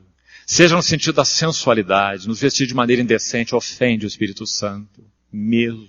Impede que ele siga o seu trabalho nas nossas almas. Quer você concorde ou não concorde, não depende de você concordar, é fato espiritual. Nossa alma se mantém estéril, não avança em Deus. E em todos os outros níveis. No nível sexual, no nível do sono, quando nós dormimos demais ou dormimos de menos, tudo que fazemos com o nosso corpo afeta o nosso espírito. Esse é o ensino de 1 Coríntios 6. Aquele que se une à prostituta, veja que ele está falando de assunto físico. Aquele que se une a uma prostituta, se torna só corpo com ela. Mas aquele que se une ao Senhor, se torna um espírito com ele. Você vê essa relação? Então ele está dizendo, e os gnósticos diziam o contrário. Paulo está combatendo os gnósticos nessa frase. O estômago, ou os alimentos, são para o estômago, e o estômago é para os alimentos. Frase gnóstica. Se Deus criou em nós estômago, e Ele nos deu fome, então vamos comer e beber, que amanhã morreremos. Compreendeu? Essa é a vida gnóstica, pagã. Mas Paulo diz assim, não, o corpo é para o Senhor, e o Senhor para o corpo. Que maravilha essa frase, irmão. Então leia depois esse versículo com cuidado. à luz de Tessalonicenses 5. O Deus da paz vos santifica em tudo, vosso espírito, alma e corpo. Sabe outra coisa que tem feito um mal tremendo para os jovens nessa questão de relacionamento? Vamos chamar aqui, não acho que a palavra é adequada, mas não tem outra. Relacionamentos provisórios. Sabe por que ela é inadequada? Porque não existe relacionamento provisório. Nós devemos aprender a discernir os relacionamentos reais, que o Senhor tem realmente conduzido às nossas vidas. Mas os jovens experimentam relacionamentos provisórios e usam uns aos outros para a sua própria satisfação. Eu uso você, você me satisfaz até onde eu me sentir satisfeita. Onde eu não me sentir satisfeita, eu descarto você. Chame vocês do que chamar. Os jovens têm sua linguagem popular aí, que não quero nem usá-la, não vem ao caso. São relacionamentos provisórios. Isso vai fazendo um mal, e outro mal, e outro mal, e outro mal. Sabe onde em você? No seu espírito. Porque você, irmão, irmã, jovem, vai sendo maculado. Maculado. Porque é assim que relacionamento funciona. E vou te explicar por quê. A Trindade é relacional. Pai, Filho, Espírito Santo. O homem é relacional. A família é relacional. Tudo que Deus faz é relacional. A igreja é relacional. Se ela não é nada. Ela é um clube social. Um clube de fraternidade, mas não é igreja. Nós sabemos disso. Então, não há relacionamentos provisórios. Quando o Senhor, de alguma maneira, vai movendo-nos para relacionamentos, eles são reais. Eles devem ser constantes. É claro, irmão, que se um irmão tem afeição por uma outra irmã, e se precipitam nesse assunto, vão colher dores. Mas se apresentam essas afeições ao Senhor, vão ser bem-sucedidos. Vão poder ouvir Deus. Já se relacionando. De alguma forma, já tendo um compromisso. Muito bom assim. Mas ouvindo Deus. Realmente, de verdade. Um compromisso em que sentido? Um compromisso que uma afeição foi expressa. Dizendo, olha, há uma afeição real no meu coração por você. E não é só afeição. Critérios importantes, não é? Que são observados. Um homem de Deus do passado, deixa-me citar isso para você. Menina, irmã, jovem. Também tenho filha. Então deixa-me citar isso para você. Um pai mandou duas frases para uma filha dele, para orientá-la no sentido de escolher um companheiro para a vida dela no Senhor. Sabe o que ele disse? Procure um homem que ame a Deus mais do que você. E, escute esse E, que ame a você mais do que a ele mesmo. Quanta sabedoria. Então que o Senhor ajude as irmãs a terem discernimento nesse sentido, as irmãs jovens. Você nunca vai ser feliz se você não tiver do seu lado alguém que ama Deus mais do que você e que ama você mais do que Ele mesmo.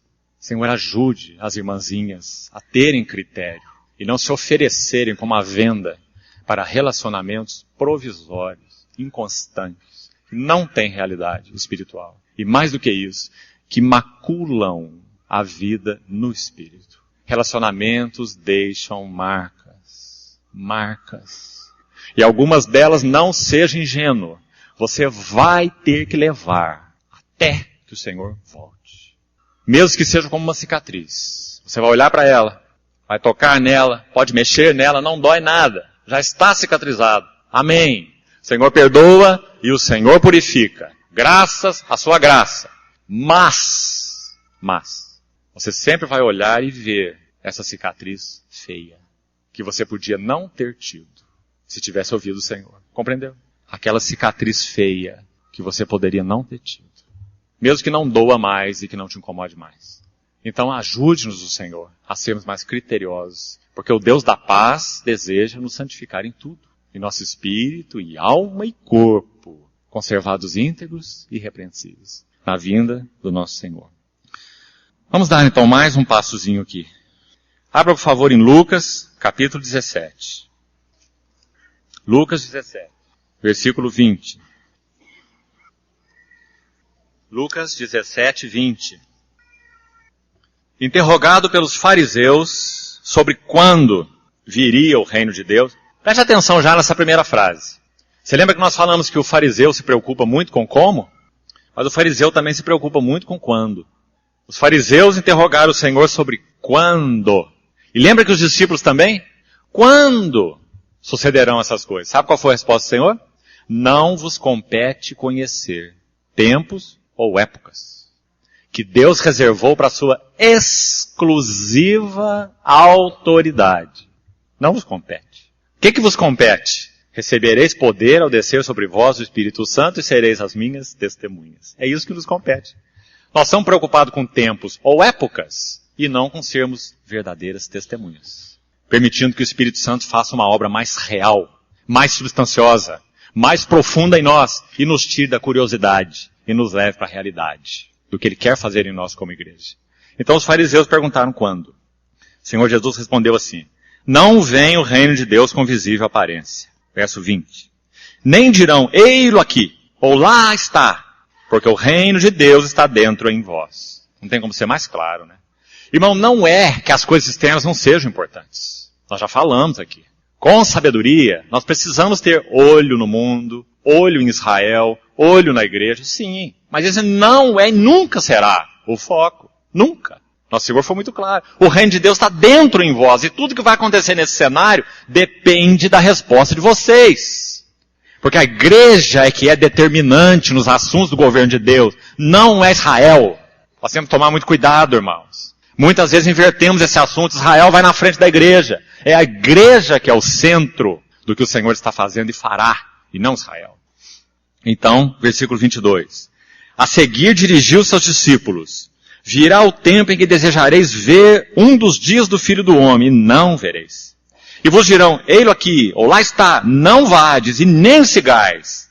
Porque assim como o relâmpago fuzilando, brilha de uma a outra extremidade do céu, assim será no seu dia o Filho do Homem. Mas, importa que primeiro ele padeça muitas coisas. Então é claro, aqui está a primeira vinda e a segunda vinda, né? Juntas. E que ele seja rejeitado por essa geração. Agora aqui está o aspecto que nós vamos destacar no final aqui do nosso tempo. Vamos colher lições sobre a vinda do Senhor Jesus como nos dias de Noé. Essa relação. Dias de Noé, andar de Noé, nossos dias, nosso andar e a vinda do Senhor Jesus. Porque essas duas coisas são absolutamente correspondentes. Nosso Senhor está fazendo essa correspondência. Verso então 26. Assim como foi nos dias de Noé, será também nos dias do Filho do Homem. Então, como eram os dias de Noé? Verso 27. Comiam, bebiam, casavam e davam-se em casamento. Até o dia em que Noé entrou na arca e veio o dilúvio e destruiu a todos. O mesmo aconteceu nos dias de Ló. Comiam, bebiam, compravam, vendiam, plantavam e edificavam. Mas no dia em que Ló saiu de Sodoma, choveu do céu fogo e enxofre e destruiu a todos. Até aqui já tem muitas notas importantes. Deixa eu chamar a atenção para uma delas. Observe a diferença das expressões. Noé entrou e Ló saiu. Você notou aí? São dois homens de Deus. Se você acha que Ló não foi, inicialmente, né, pelo menos, você está enganado. E até mesmo nos seus dias em Sodoma, Pedro diz na sua epístola, 2 Pedro 2, que Ló afligia a sua alma justa no meio do procedimento libertino daqueles insubordinados. Veja, Ló afligia-se. Então Ló não estava contente em Sodoma, não. Pedro diz que não. Ele estava aflito, a sua alma justa, no meio daqueles insubordinados. Então aí há duas lições. O que significa Noé entrou? Depois vamos ver detalhes. Mas basicamente, Hebreus 11:7 mostra a história de Noé. Ele recebeu instrução divina, respondeu ao Senhor, graça, porque recebeu revelação, tudo começa com a graça, mas olha, seja cuidadoso, irmão, com uma visão leviana, superficial da graça, que só gera danos, porque a graça de Deus vem a nós para habilitar-nos para responder ao que Deus deseja de nós. Então nós vamos ter condição, porque sem a graça não temos condição. Então a graça habilita a responsabilidade.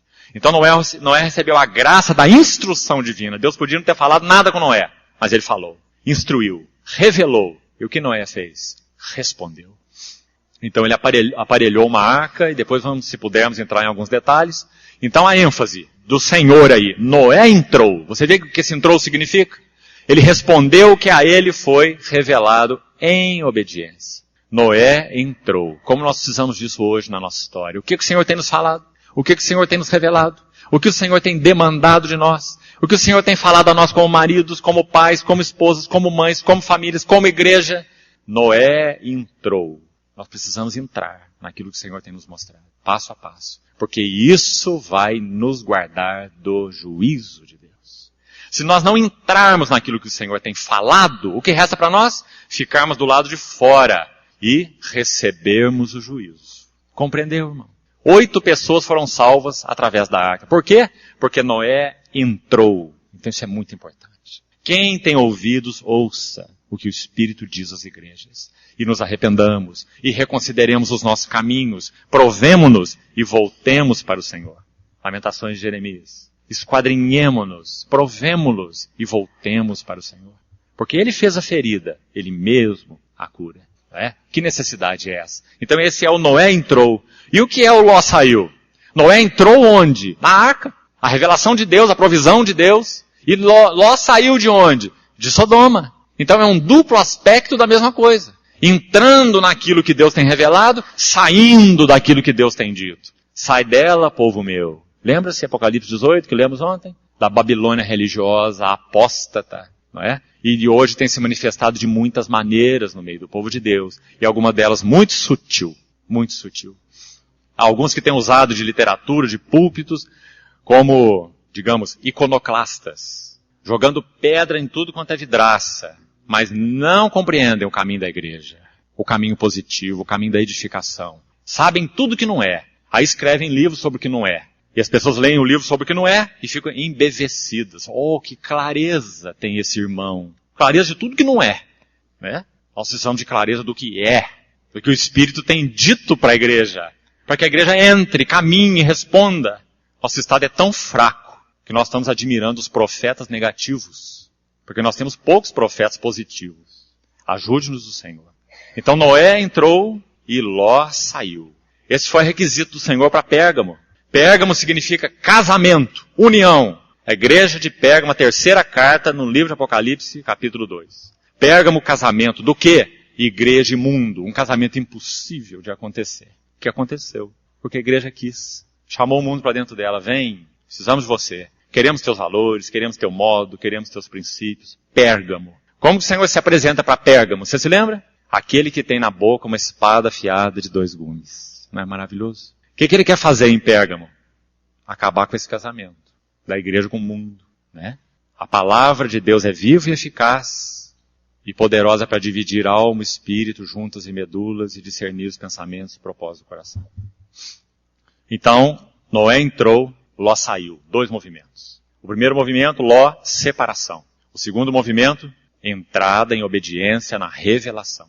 Esse é Filadélfia. Tenho posto diante de ti uma porta aberta, que ninguém pode fechar. Isso significa revelação. Então o Senhor fala, guarda o que tens, para que ninguém tome a tua coroa. Filadélfia, caminho da igreja. Então, essas são as 2 ênfases aqui. Agora vamos ler rapidamente, nós temos pouco tempo. Vamos aproveitá-lo até onde pudermos. Gênesis, capítulo 4. Quais foram os dias de Noé? E que ajuda nós podemos receber aqui relacionada à vinda do Senhor através dos dias de Noé. Então vamos lá em Gênesis capítulo 4, verso 16. Gênesis 4, 16. Esse versículo é a chave do resto do texto. Sabe por quê? Tudo começa com o abandono da face do Senhor. Quando a face do Senhor é perdida, tudo é perdido. Então o juízo de Deus sobre Caim está descrito no verso 16. Retirou-se Caim da presença, da face do Senhor. E habitou na terra de Nod, ao oriente do Éden. E vamos ver o que ele fez ali. Tudo sem a face do Senhor. Primeiro, ele coabitou com a sua mulher, verso 17. Deu à luz a um filho que chamou de Enoque. Interessante, porque a raiz da palavra Enoque significa descanso. Você sabe que tem um outro Enoque, já falamos dele aqui. É o Enoque da descendência de Enos, que significa frágil, que nasceu depois que Caim matou Abel. Então, Enoque, que andou com Deus, é o sétimo, que fala de plenitude. É o sétimo da linha de Enos, descendente de Adão, pela linha de Enos. Esse é o Enoque que andou com Deus, o sétimo. Agora, o sétimo, pela linha de Caim, linhagem de Caim, é Lameque. Nós vamos chegar nele aí. Esses 2 fazem um contraste impressionante. Noé, o Enoque, andou com Deus. Ele é o sétimo. E o que aconteceu com ele? Ele foi arrebatado. Agora o outro sétimo, pela linhagem aqui da perversidade, Caim, Lameque.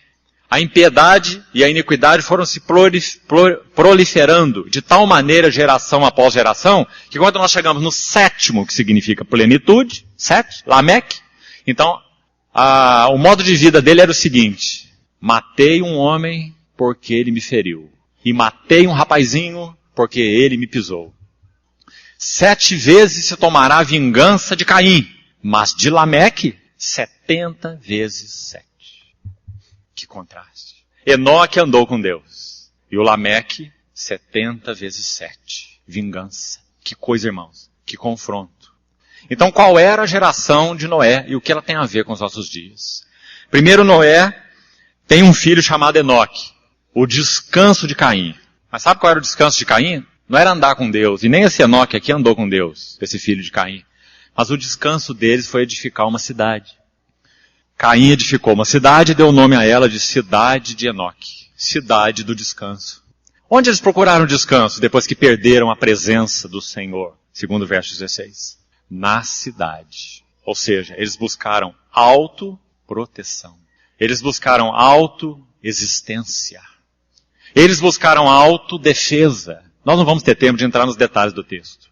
Os descendentes dele, lá mais distantes, 5ª geração, se não me engano, foram os artífices de instrumentos cortantes de bronze e de ferro. Não só para trabalho, mas também para defesa, autodefesa. Porque eles perderam a presença de Deus. Também dos seus descendentes, artífices de instrumentos musicais. Por quê? Não que haja qualquer mal na música em si, mas essa geração desenvolveu a música para o auto-entretenimento. Tudo que é o auto com U. Autodefesa, autoexistência, autossegurança, autossatisfação, não é? Está aí. E outro detalhe, a raiz hebraica dessas palavras, Tubal, Caim, Jabal, Jubal, você vê que elas são semelhantes? A sonoridade delas? Jabal, Tubal, Jubal. A raiz hebraica dessas palavras significa avançar. Ou seja, era uma geração dinâmica. Será que parece com a nossa? Uma geração dinâmica, muito dinâmica, agitada, criativa, não é? Preocupada com autoproteção, autocontentamento, autoexistência, autodefesa, porque perdeu a presença do Senhor. Até chegar no Lameque. E essa palavra dele aqui, isso aqui está como numa linguagem, vamos pôr entre aspas, poética. É chamado de o cântico da espada de Lameque. Essa frase dele aqui nos versos 23 e 24. Esse Lameque foi o primeiro que tomou 2 esposas. Que situação para esse Lameque. Tomou 2 esposas. Ada e Zilá. Veja um detalhe mais dessa geração. Sabe o que significa Ada? Adornada. Enfeitada. Então essa questão aí ligada ao enfeite das irmãs não é novo não. Isso vem lá da geração de Caim. Não é? Uma ênfase nesse assunto. Enfeite, adorno. Ada. E a outra esposa de Lameque, como se chamava? Zilá. Zilá significa sombreada. E a ideia da palavra é sensualidade. Sombreada. Ada e Zilá. Enfeitada e sombreada. Interessante. Então são marcas dessa geração. Essa cidade de Enoque contrasta francamente com as tendas dos patriarcas, que não edificaram cidades, mas que moravam em tendas e peregrinavam. E edificaram altares e não torres. Então que contraste tremendo, né? Vida de altar e tenda, ou vida de cidade e torre. Então, na medida que eles foram seguindo a revelação divina, eles respondiam com altar e tenda. Essa então é a geração de Noé. E foi essa geração que o Senhor julgou. Então, quando ele diz como foi nos dias de Noé, nós precisamos olhar para todas essas notas. Essas questões de vazio, de dinamismo, de autoexistência, de autodefesa, de preocupação demasiada com o corpo, e seja lá com o que for. As marcas da geração de Noé. Como foi nos dias de Noé, será nos dias do Filho do Homem. E também a nota de Ló, como já falamos aqui. Ló saiu de Sodoma. E você lembra o princípio do Senhor de Mateus 6. Onde está o teu tesouro, aí está o teu coração. O que aconteceu com a esposa de Ló? Onde estava o tesouro dela? Em Sodoma. Porque quando ela parte de Sodoma com Ló, o que acontece com ela? Ela vira para trás e se torna numa estátua de sal. Sal na Bíblia significa testemunho. Então, ali estava o seu tesouro. E ela não pôde partir sem olhar para ele, porque ali estava, onde estava o seu tesouro, ali estava o seu coração. Então Ló saiu de Sodoma. Agora, para concluirmos, em que sentido o Senhor usa essas instruções em Lucas 17? Ontem nós falamos. Ele está falando sobre o caminho da cruz. Quem ama sua vida perde-a, quem salva sua vida por minha causa, acha-la. Lembra dessa chavezinha ontem? Que aparece em 4 contextos. Mateus 10, Mateus 16, Lucas 17, João 12. Você se lembra de ontem? Os contextos? Afeição natural, autopiedade, amor ao mundo e glória pessoal. São os 4 contextos. Então o assunto de Lucas 17 é amor ao mundo. Por isso o Senhor diz, lembrai-vos da mulher de Ló. Quem ama sua vida perde. O que ela amou? Sodoma. Então o contexto ali é amor ao mundo. Lembrai-vos da mulher de Ló. É um trombone de Deus, falando aqui no nosso ouvido. Lembrai-vos, a mulher de Ló. Quem ama sua vida perde. Agora, então, o que a Bíblia chama de amar o mundo? Ou o que a Bíblia chama de mundo? Vamos citar 3 coisas rápidas. Aqui nós vamos terminar. Primeiro, a visão de João, principalmente, sobre mundo, a palavra cosmos, como ele usa, você sabe que se refere a adorno, que se refere a enfeite, né? Isso já falamos. Mas a visão geral de João sobre cosmos, quando ele usa essa palavra, talvez fosse bem expressa, melhor expressa, pela figura da rede. O mundo é uma rede que nos prende. Tecida, montada de uma tal maneira para nos atrair, seduzir e finalmente conquistar. Aí falamos sobre isso e alguém pode dizer assim, mas eu não vejo o mundo assim. Aí nós diríamos assim, claro que você não vê, irmão, é uma rede. Se o peixe visse a rede, ele não enfiaria sua cabeça lá. Não é? Então você não ver o mundo assim, não significa que o mundo não é assim. Exatamente essa é a sua sutileza. Uma rede que nos prende. O peixe entra naquela malha, coloca ali a sua cabeça, quando passou a guelra dele ali, né, já era, como diz o pescador. Né? Se ele tentar dar ré, ele vai embaraçar mais ainda. E quanto mais debater, pior para ele. Já foi pego. O mundo é uma rede invisível para nos prender. Por isso, Tiago fala, quem necessita de sabedoria, peça a Deus, que a todos dá liberalmente. Porque há uma sabedoria, e essa é a sabedoria do mundo, que é terrena, animal, ou da alma, psíquica, e, finalmente, demoníaca. Você viu essa relação? Terrena, da alma e demoníaca. Então Tiago falou, peça sabedoria. Sabe por que Tiago falou isso? Porque ele sabe que o mundo é uma rede que nos prende, invisível. Então Tiago diz que nós não podemos viver sem sabedoria. Há caminhos que ao homem parece direito, mas que ao final são caminhos de morte. Porque o mundo é uma rede que nos prende. Né? É um milagre nós estarmos vivendo nesse mundo e podermos seguir o Senhor. É um milagre. Porque nós precisamos da sabedoria dele para nos conduzir. Então, rede é a primeira coisa. Segunda coisa sobre o mundo, vaidade. Se os irmãos lerem o livro de Eclesiastes, com atenção, 12 capítulos, Eclesiastes usa 37 vezes a palavra vaidade. 37 vezes em 12 capítulos. Sabe o que significa vaidade? A raiz hebraica da palavra vaidade é a palavra para bolha, vazio. E o mesmo livro de Eclesiastes usa a palavra debaixo do sol. Debaixo do sol tudo é vaidade. Debaixo do céu ou do sol, tanto faz. É usado em Eclesiastes 29 vezes. 37 vaidade, 29 debaixo do céu. Agora coloca as duas coisas juntas. Debaixo do céu, tudo é vaidade. E lembre-se que vaidade significa bolha. Creio que numa outra ocasião já compartilhamos isso com alguns irmãos. Quando uma criança sopra aquela bolha de sabão, e ela, em um dia de sol, e ela vai para aqueles, debaixo dos raios de sol, ela não é linda? As crianças ficam apavoradas, porque ele vê o arco-íris na frente dele. Uma bolha colorida de sabão. Então as criancinhas saem endoidecidas para tocar naquelas bolhas. E quando eles tocam, o que eles têm na mão? Debaixo do céu tudo é vaidade. Bolha. Foi a conclusão que Salomão chegou. Depois de experimentar dinheiro, poder, fama, honra, mulheres. Alguém já disse que o livro de Eclesiastes é um laboratório celestial. Salomão era o cientista. E ele passou fazendo todas as experiências. Não ficou nada que ele não teve. Conclusão. Debaixo do céu, tudo é vaidade. E correr atrás do vento. Então, irmãos, nos ajude o Senhor. Esse é o mundo. Esse é o mundo. Como precisamos de discernimento. Para trabalhar, comprar, vender. Aliás, Marcos 4:21. Anote, por favor, esse versículo. Marcos 4:21. O Senhor fala que uma luz, se referindo à igreja, quando ela é acesa para ser colocada no velador.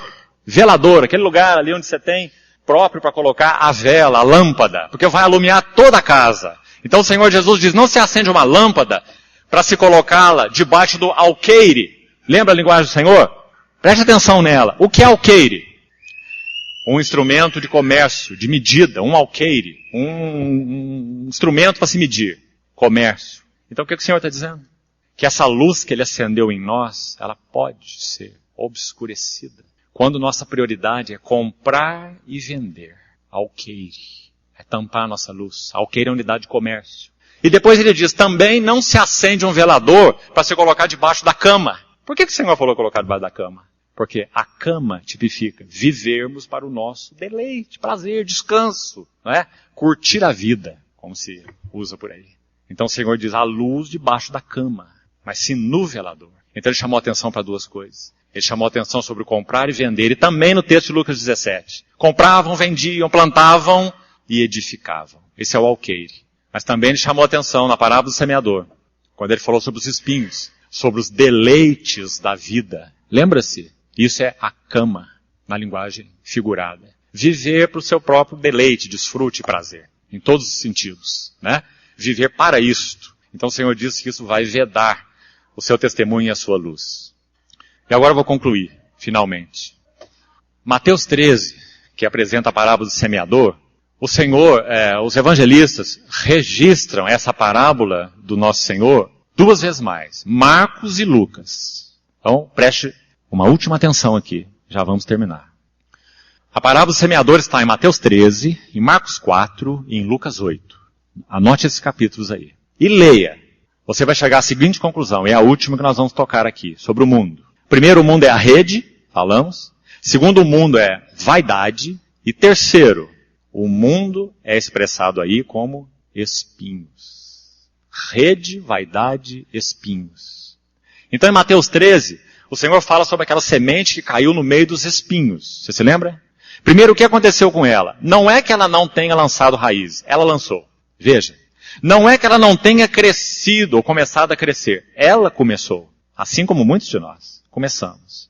Mas então diz assim, os espinhos a sufocaram. E um dos evangelistas registra assim, preste atenção.